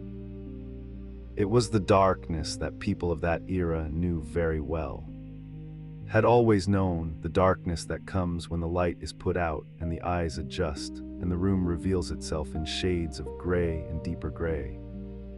Familiar shapes becoming familiar again after a moment. The window a slightly lighter rectangle. The outline of a chest or a stool just visible. The world reduced to its essentials and somehow more restful for that reduction. And through all of this, there were the sounds of people. Not waking people, not busy people, but sleeping people, and the sounds that sleeping people make are among the most quietly reassuring sounds there are, if you are accustomed to them. In the great hall, where many of the household servants and lower-ranking members of the castle's population would have settled for the night on their pallets and straw mattresses, the breathing of many people together created its own kind of atmosphere, its own soft rhythm. Someone would shift and the straw beneath them would rustle, a dry and papery sound that faded almost before it had begun. Someone else would breathe more deeply for a moment, on the edge of a dream perhaps, and then settle back into the eventide of sleep. Here and there the small sounds of sleep, a murmur, a sigh, the particular quality of breath that belongs only to a person deeply and peacefully unconscious, would move through the hall like small ripples across still water, touching everything lightly and changing nothing. The dogs would be there too. In all likelihood, castle households kept dogs for hunting and for guarding and sometimes simply for companionship. And at night the dogs would find their places near the warmth of the banked fire, turning in their circles before settling, their own breathing adding itself to the breathing of the people around them. Occasionally one might dream, dogs dream very visibly, their paws moving, a soft sound escaping them, and then grow still again, returning to whatever dogs return to when the dream passes. Their presence was a comfort in a way that needed no explanation, the warm and breathing weight of an animal nearby being one of the oldest comforts there is. Out in the yard, the horses in the stables would be quiet by this hour, their own long day of work and movement finished. The stable was a warm place, warmer perhaps than many of the chambers in the castle, heated by the bodies of the animals themselves, and the sounds that came from it in the deep of the night were gentle ones. The occasional shift of a hoof on straw, the soft sound of a horse blowing air through its nose in that relaxed way that means everything is well. The creak of wood as a large animal leaned against a partition and then settled again. If you had walked through the yard in the middle of that night, which of course you would not have done, but if you had, you might have paused outside the stable door and simply listened for a moment to those sounds, and found in them something deeply calming, the sound of large and powerful creatures at complete rest, trusting the night entirely. The guards were awake somewhere. This was a castle, and castles kept watch. And somewhere on the walls or at the gates, there were men whose job it was to stay alert through the dark hours. But even their presence added to the night's texture more than it disturbed it. The sound of a footstep on the walkway above. Slow and regular, the sound of someone making their circuit with the patience of long habit. That sound heard from below. From inside was not an anxious sound. It was the sound of the castle doing what the castle did, keeping its own steady rhythm. And knowing it was there meant that the people sleeping inside could sleep more deeply, could release themselves into rest with the knowledge that the watch was kept, that the night was being attended to by those whose turn it was to attend to it. There were the bells, too, though in a castle you might hear them more faintly than in the town below, carried on the wind from a church tower, marking the hours of the night in the way that the medieval world marked them. Not with the precision we now expect from our clocks and our phones, but with a kind of gentle approximation, a reminder that time was passing, that the night had its own structure, its own progression from darkness toward the first gray loosening of the sky. The bell for Compline would have rung before sleep, and through the night the hours would be marked, matins in the deep of the dark, lauds as the darkness began its slow withdrawal, each bell a soft punctuation in the long sentence of the night, heard by some, slept through by others, noticed by no one in any way that required a response. The sound of rain when it came was perhaps the most complete of all the night sounds in a castle. Rain on stone is a different thing from rain on wood or rain on glass. It is heavier, more deliberate. Less delicate, it falls and it stays fallen, absorbed into the surface or running in thin rivers down the channels worn by 100 years of other rains. And the sound it makes is a low and continuous percussion that fills the air without sharpness, without edge, a sound that seems to come from everywhere at once and from nowhere in particular. Rain on a castle roof, on the lead or tile that covered the towers in the great hall, would have been audible from inside as a kind of general softness added to the air, a thickening of the quiet rather than a breaking of it. And people who had fallen asleep to that sound on many nights would have found in it something deeply familiar, something that asked nothing of them and offered everything in return. And then there were the smaller sounds, the ones that had no particular source or explanation, the ones that every old building produces in the night and that its inhabitants learn to hear as simply part of the building's ongoing conversation with itself. A door somewhere settling in its frame. The particular sound that a torch bracket makes when the metal cools and contracts very slightly. A sound too small to name, but present nonetheless. The way sound itself seemed to change in the hours before dawn, becoming somehow cleaner, more distinct, as though the night had clarified itself in preparation for ending.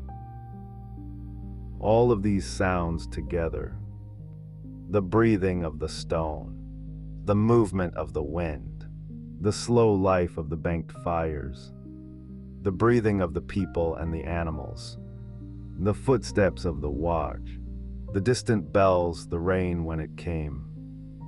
All of these made of the night something full rather than empty, something inhabited rather than abandoned. The darkness in a medieval castle was not a void. It was a texture, a presence, something that had weight and temperature and sound, something that the people who lived inside it understood as their own. And perhaps that is what rests most easily in the mind when we try to imagine that long ago night.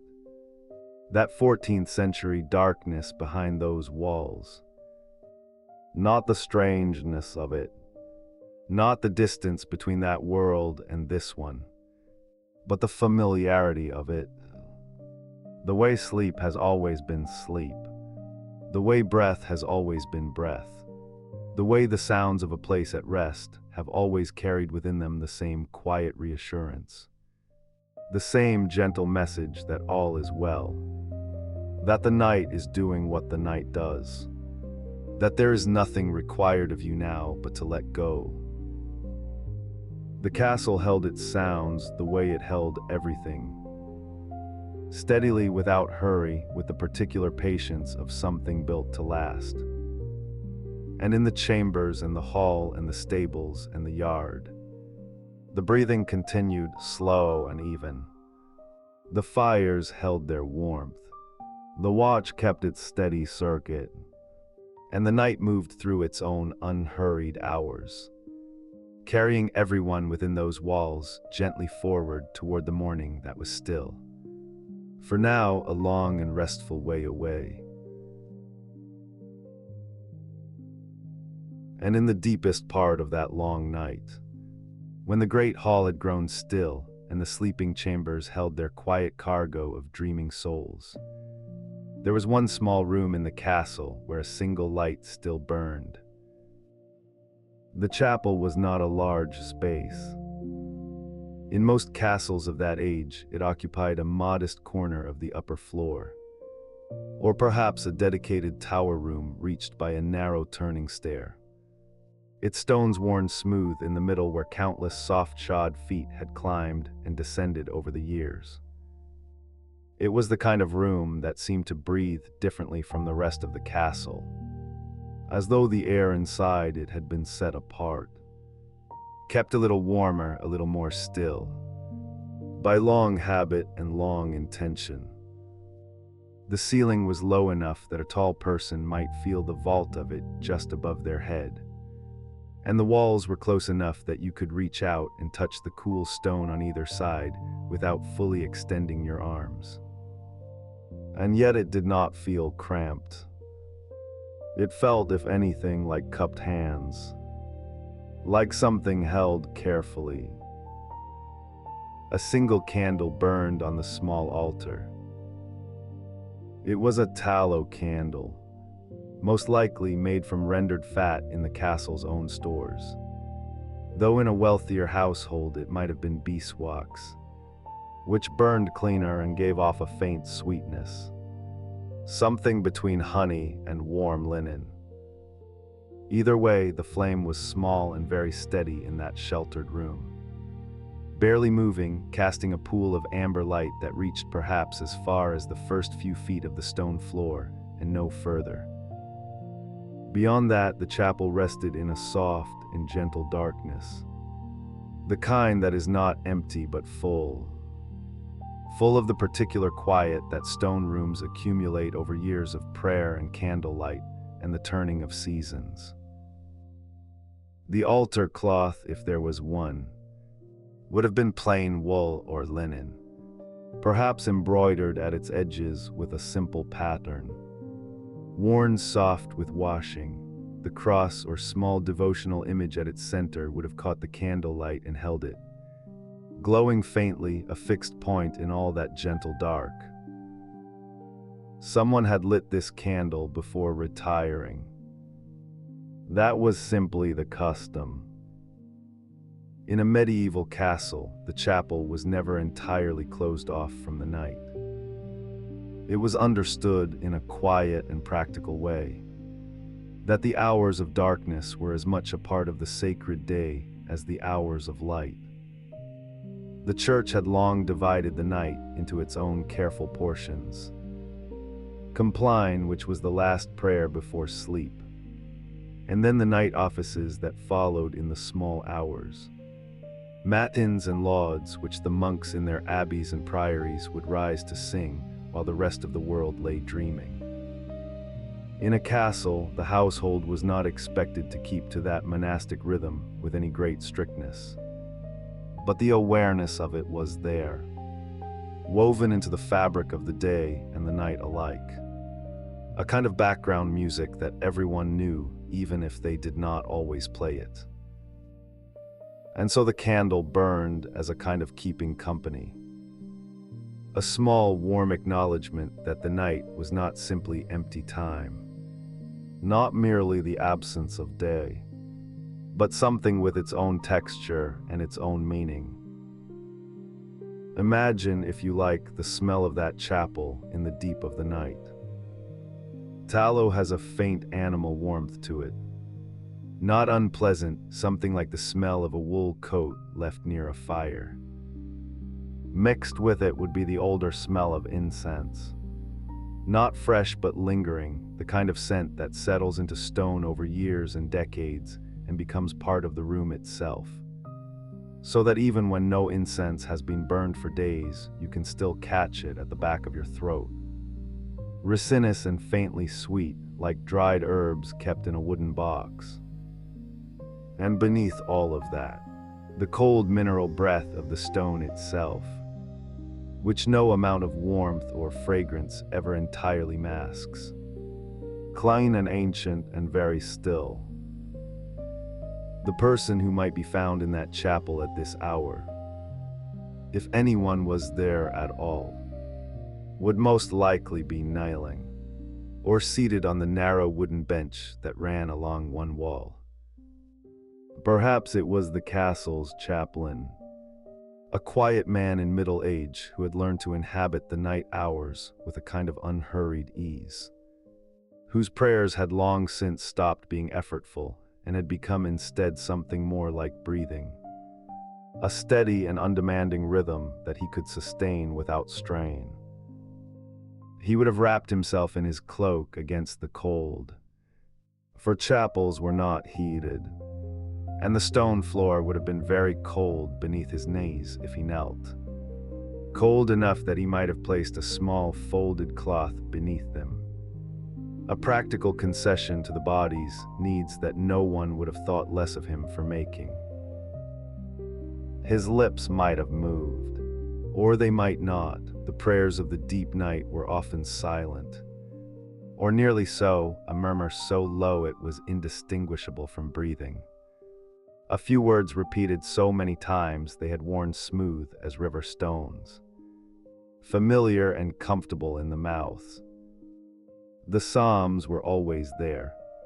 Of course, those ancient poems that the church had made its own, full of images of darkness and light, of lying down and rising up, of being held and being guided.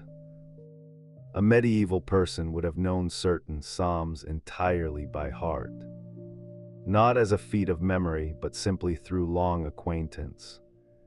The way you know the layout of a room you have lived in for years, without having to think about it at all. The candle flame barely moved. Outside, through the single narrow window of the chapel, a window too small and too high to see much through, but enough to let in a thread of night air, the castle and the land beyond it continued their long dark rest. The wind, if there was any, would have been very gentle at this hour, the kind that barely stirs the tops of the trees, a soft exhalation rather than a breath. The animals in the stables had long since settled. The watchman on the wall was a distant, unhurried presence, his footsteps slow and regular, barely audible even to himself. And here in the chapel, the candle held its small, steady light, and the darkness held everything else, and neither one was in any hurry. There is something worth pausing on, in the way that medieval people understood light.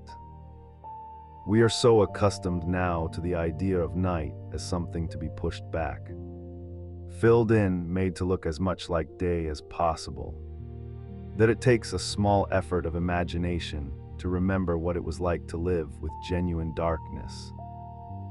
Darkness that was simply there, a natural condition of the hours after sunset, to be moved through rather than eliminated. A single candle in a room was not a failure of illumination. It was illumination, it was enough. It lit the space immediately around it and left the rest in shadow. And that was not a problem to be solved, but simply the nature of the night. This meant that people who lived by candlelight had a very different relationship with the edges of their vision. With the way a room faded from warm gold to soft gray to complete darkness within the span of a few feet. They were comfortable with that gradient in a way that is harder for us to fully inhabit now. The darkness at the far end of the chapel was not threatening.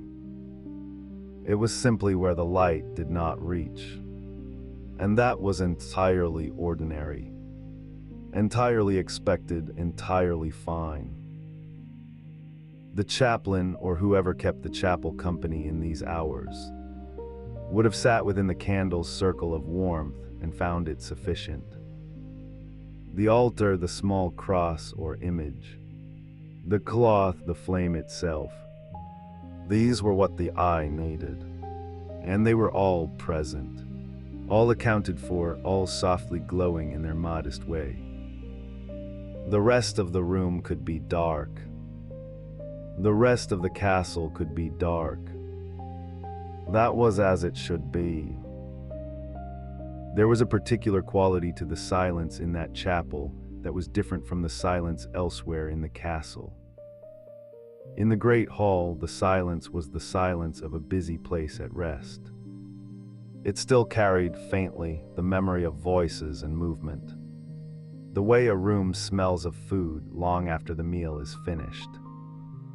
In the sleeping chambers, the silence was inhabited, broken here and there by the sound of breathing, a shift of weight on a straw mattress, the occasional soft sound of someone settling deeper into sleep. But in the chapel, the silence was of a different kind altogether. It was the silence of a room that had been set apart for quiet, that had been given quiet as its purpose, that had accumulated quiet over years in the same way the walls had accumulated the smell of incense. It was a silence that felt intentional, that felt in its own gentle way, like a kind of company. The candle would burn for several more hours yet. Tallow candles were made in different sizes for different purposes, and a night candle was made to last. Not forever, but long enough. Long enough to see the night through to its turning point. To that particular hour, somewhere in the small darkness before dawn. When the night begins, almost imperceptibly. To loosen its hold, the flame would shorten as the hours passed, burning down through its own slow measure of time, leaving a small pool of soft wax around the wick. The wax itself warm and faintly yielding if you touched it, cooling and hardening as it spread away from the flame. By the time the candle had burned down to its last inch or two, the night would have passed its deepest point. There would still be darkness outside the narrow window, but it would be a different darkness, thinner, somehow less absolute, beginning its long, slow withdrawal toward the gray that comes before the light. The chaplain, if he had stayed, might have noticed this without quite being able to say what had changed. The way you sometimes sense a shift in the weather before any outward sign of it appears. Something in the quality of the air, perhaps, or in the particular texture of the quiet, or simply in the body's own knowledge of time. That deep internal clock that runs even in sleep. But that hour was still some way off.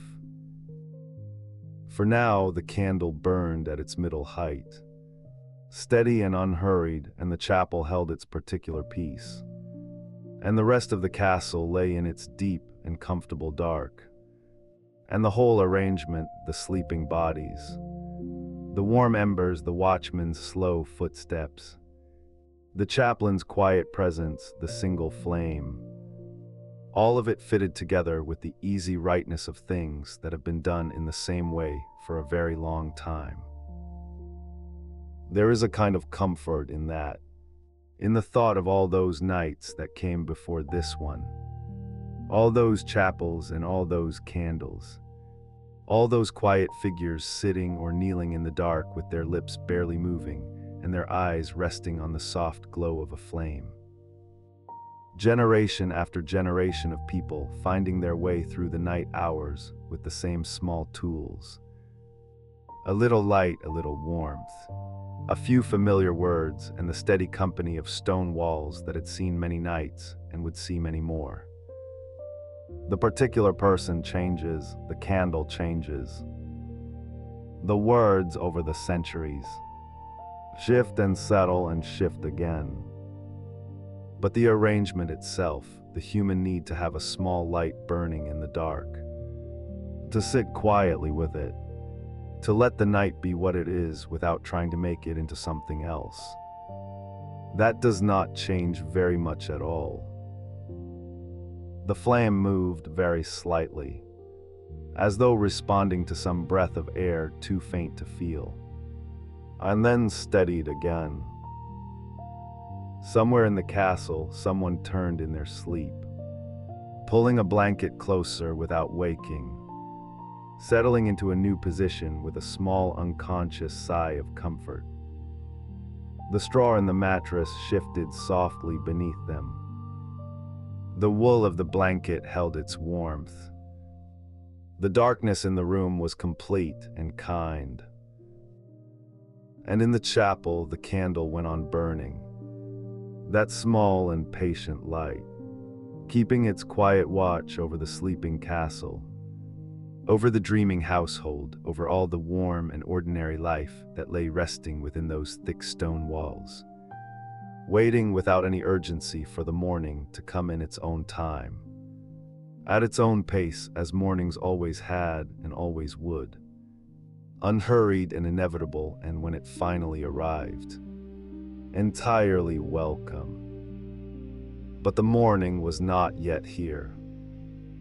The night still held, soft and full and very still, and the candle burned on in the chapel, and everything was quiet and everything was resting, and the long, gentle dark continued to do what it had always done so well, simply holding the world and all the sleeping people in it, in its patient and unhurried arms.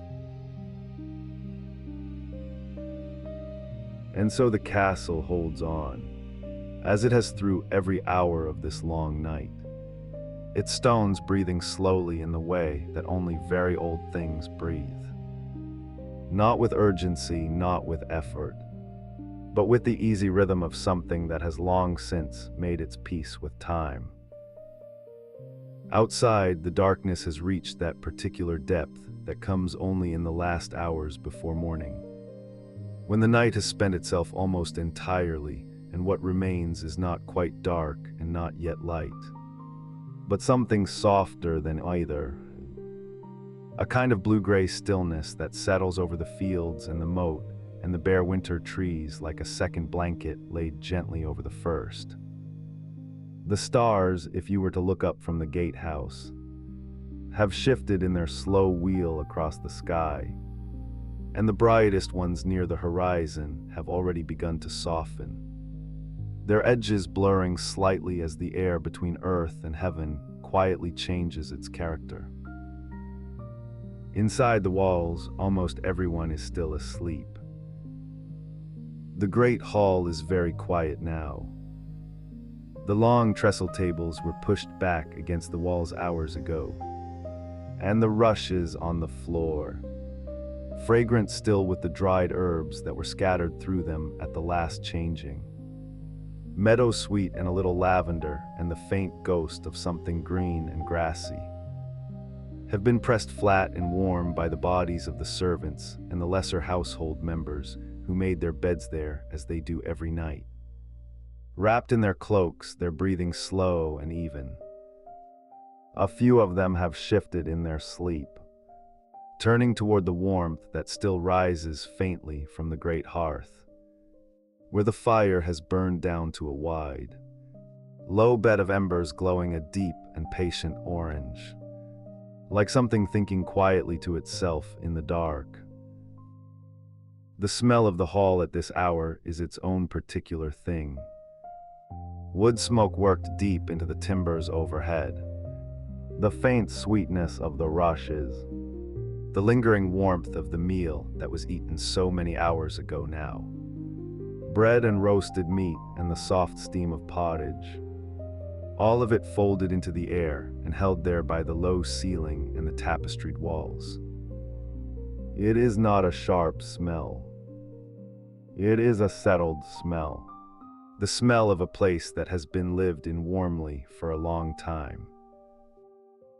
Near the far end of the hall, one of the household dogs has stretched itself fully out along the edge of the hearth, its long side rising and falling with a slowness that suggests it has not stirred for hours. Its ears twitch once very slightly, at some small sound, perhaps a log settling in the embers. Perhaps nothing at all, and then it is still again, sinking back into whatever warm and uncomplicated dream it was having before. Up in the Lord's solar, the heavy curtains around the bed have been drawn fully closed. And inside that small dark world the air is close and warm and smells of beeswax from the candle that was snuffed out so long ago, and of the furs piled over the sleeping figures, and of something faintly herbal from the dried sachets tucked among the linens. Rosemary perhaps, and a little dried rose. The Lord sleeps on his back, one arm resting across the coverlet, his breathing deep and untroubled. Beside him, the lady has curled slightly toward the center of the bed, her face relaxed in a way it rarely is during the waking hours. All the small expressions of attention and management smoothed away into something very simple and still.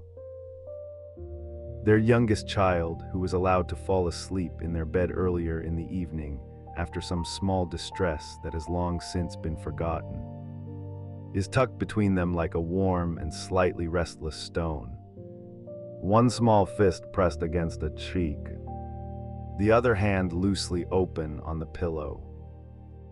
The child's breathing is the quickest of the three, light and even, rising and falling with that particular ease that belongs only to the very young, who have not yet learned to carry their waking concerns into sleep with them. The solar window, its wooden shutters latched against the cold, lets in almost nothing, just the faintest thread of air along the bottom edge of the frame, cool and carrying with it the distant smell of frost on stone and the particular clean emptiness of a winter night almost finished. That thread of cold air moves across the floor and loses itself in the warmth of the room before it reaches the bed, and the sleepers do not feel it at all. Down in the chapel, the single lamp that is kept burning before the small painted panel of the Virgin has been burning all night, as it burns every night, its flame so steady in the still air that it barely seems to move at all. Just a small warm point of gold in all that stone-colored dark. The chapel is very cold at this hour. The stone floor holds the cold the way stone always does, drawing it up from the deep earth below and offering it to the air in a long, patient exhalation. The wooden pews are empty. The embroidered altar cloth hangs perfectly still. There is no sound in here except, very occasionally, the faintest creak from somewhere in the roof timbers as the cold makes them shift, almost imperceptibly, against one another. A sound so small and so infrequent that it only makes the silence between each occurrence feel deeper and more complete. The priest who serves the household chapel is asleep in his small room off the north transept, under a wool blanket that he has pulled up over his ears, his breviary on the stool beside his bed where he left it after compline, its pages soft with handling, He will wake before anyone else in the castle, rising in the dark to say the office of lauds in that cold chapel with only the lamp for company. But that is still some time away, and for now he sleeps as soundly as anyone, his breath making a small, rhythmic fog in the cold air above his face.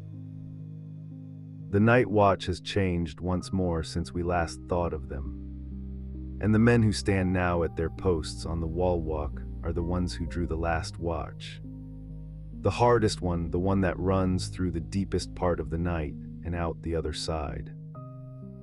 They move slowly along their circuit, not because there is anything to see or hear. The countryside beyond the walls is completely still. The village a dark and sleeping shape in the middle distance. The road empty, but because moving is what keeps the cold at bay. And because the rhythm of walking is its own kind of comfort when the world is this quiet and this dark. One of them pauses at the corner of the south wall and looks out over the fields. The frost has come properly now, and the grass below the wall is white with it, each blade rimmed and stiffened, the whole field giving back a faint pale light that seems to come from the ground itself rather than from anywhere above.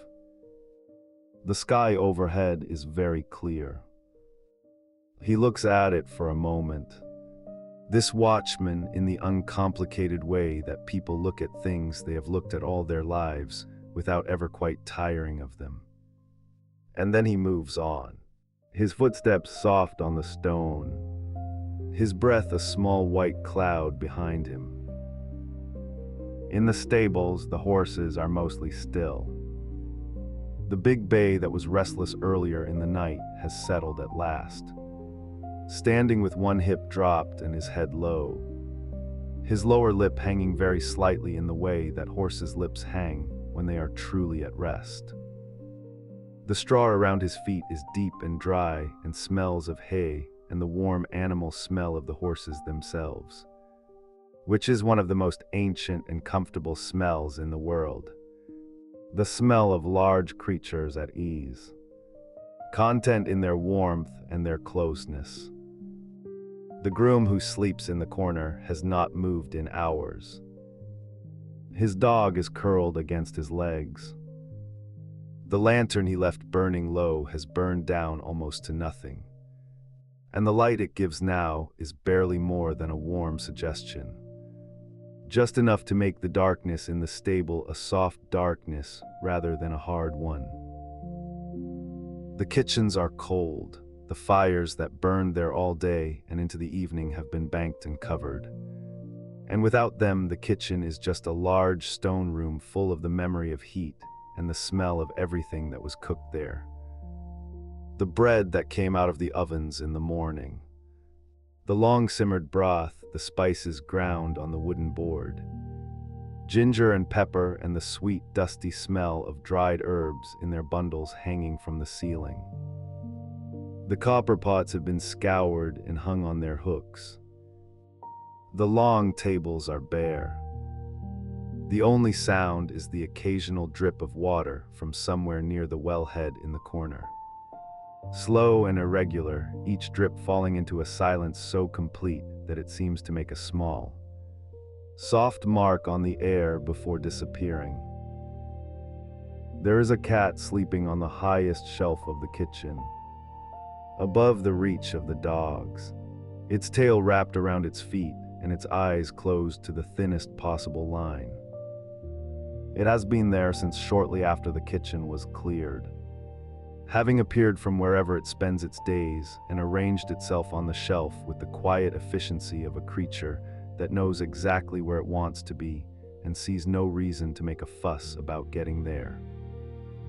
It sleeps without any apparent concern for anything at all.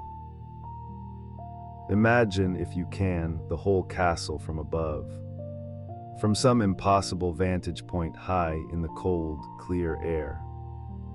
The towers at their corners, the walls running between them, the rooftops of the great hall and the solar and the chapel, all gathered together inside. The moat a dark mirror around everything. The frost-white fields spreading out beyond. From up there in the last deep hour before dawn, it would look entirely still. Not the stillness of emptiness, but the stillness of fullness. A place full of sleeping people and sleeping animals and the accumulated warmth of all their breathing. All of it held inside those old walls like something cupped in careful hands. The darkness begins to change so slowly that there is no single moment you could point to and say, "There, that is when it started." It is more that the quality of the dark shifts almost imperceptibly. The way a very long piece of music shifts from one mood to another without ever quite announcing the change. The eastern edge of the sky, beyond the fields and the low line of the distant wood, becomes slightly less dark than the rest of the sky. Not lighter, not yet, but less deeply dark. As though the darkness there has been diluted by something patient and approaching. The frost on the fields catches this change before anything else does. The white of it taking on the very faintest warmth. The faintest suggestion of a color that is not yet quite a color. A bird somewhere in the hedgerow at the edge of the nearest field makes a single small sound. Not a song, not yet. Just a note, a brief and tentative announcement of its own wakefulness. And then is quiet again, as though it has said what it needed to say and is content to wait. The watchman on the south wall hears it. He stops walking for a moment and turns toward the east, and something in his shoulders settles slightly. The way shoulders settle when something you have been waiting for without quite knowing you were waiting for it finally arrives. He has stood this watch many times. He knows what comes next. He knows that the bell for prime will ring in perhaps an hour. That the priest will be the first to move through the courtyard. That the kitchen fires will be coaxed back to life and the smell of bread will begin again. He knows all of this the way you know the shape of a familiar path in the dark. Not by seeing it, but by having walked it so many times that the knowledge lies somewhere below thought, in the feet themselves. But that is still ahead. For now, the castle is still sleeping. The embers in the great hall glow their patient orange. The curtains around the Lord's bed hang perfectly still. The chapel lamp burns its small gold flame into the dark. The horses stand in their warm straw. The cat sleeps on its shelf. The servants breathe slowly in the rushes. The child sleeps between its parents with one small fist pressed to one small cheek. And the stones of the castle, those old and patient stones that have stood through so many of these nights, so many of these last dark hours before the light begins to find its way back into the world. The stones simply continue to be what they are, cool and solid and unhurried, holding the warmth inside and the cold outside as best they can, doing the quiet work that stones do, which requires no effort and no thought and no sleep. Only the long, untroubled persistence of very old things that have learned, over many centuries, how to simply be. The sky in the east is the color of deep water now, dark but with something moving in it, something slow and inevitable making its way toward the surface. The frost breathes its cold, clean smell into the still air. Somewhere very far away, so far that it is almost not a sound at all. A cock crows in the village, once and then again, and then silence. The night holds a little longer. The castle holds a little longer. The sleeping people inside it hold a little longer in their warm and quiet dreams. In their curtained beds and their rush-strewn floor and their stable corners. All of them resting in the last good dark before the day begins to ask things of them again. For now there is only this. The soft weight of the blankets.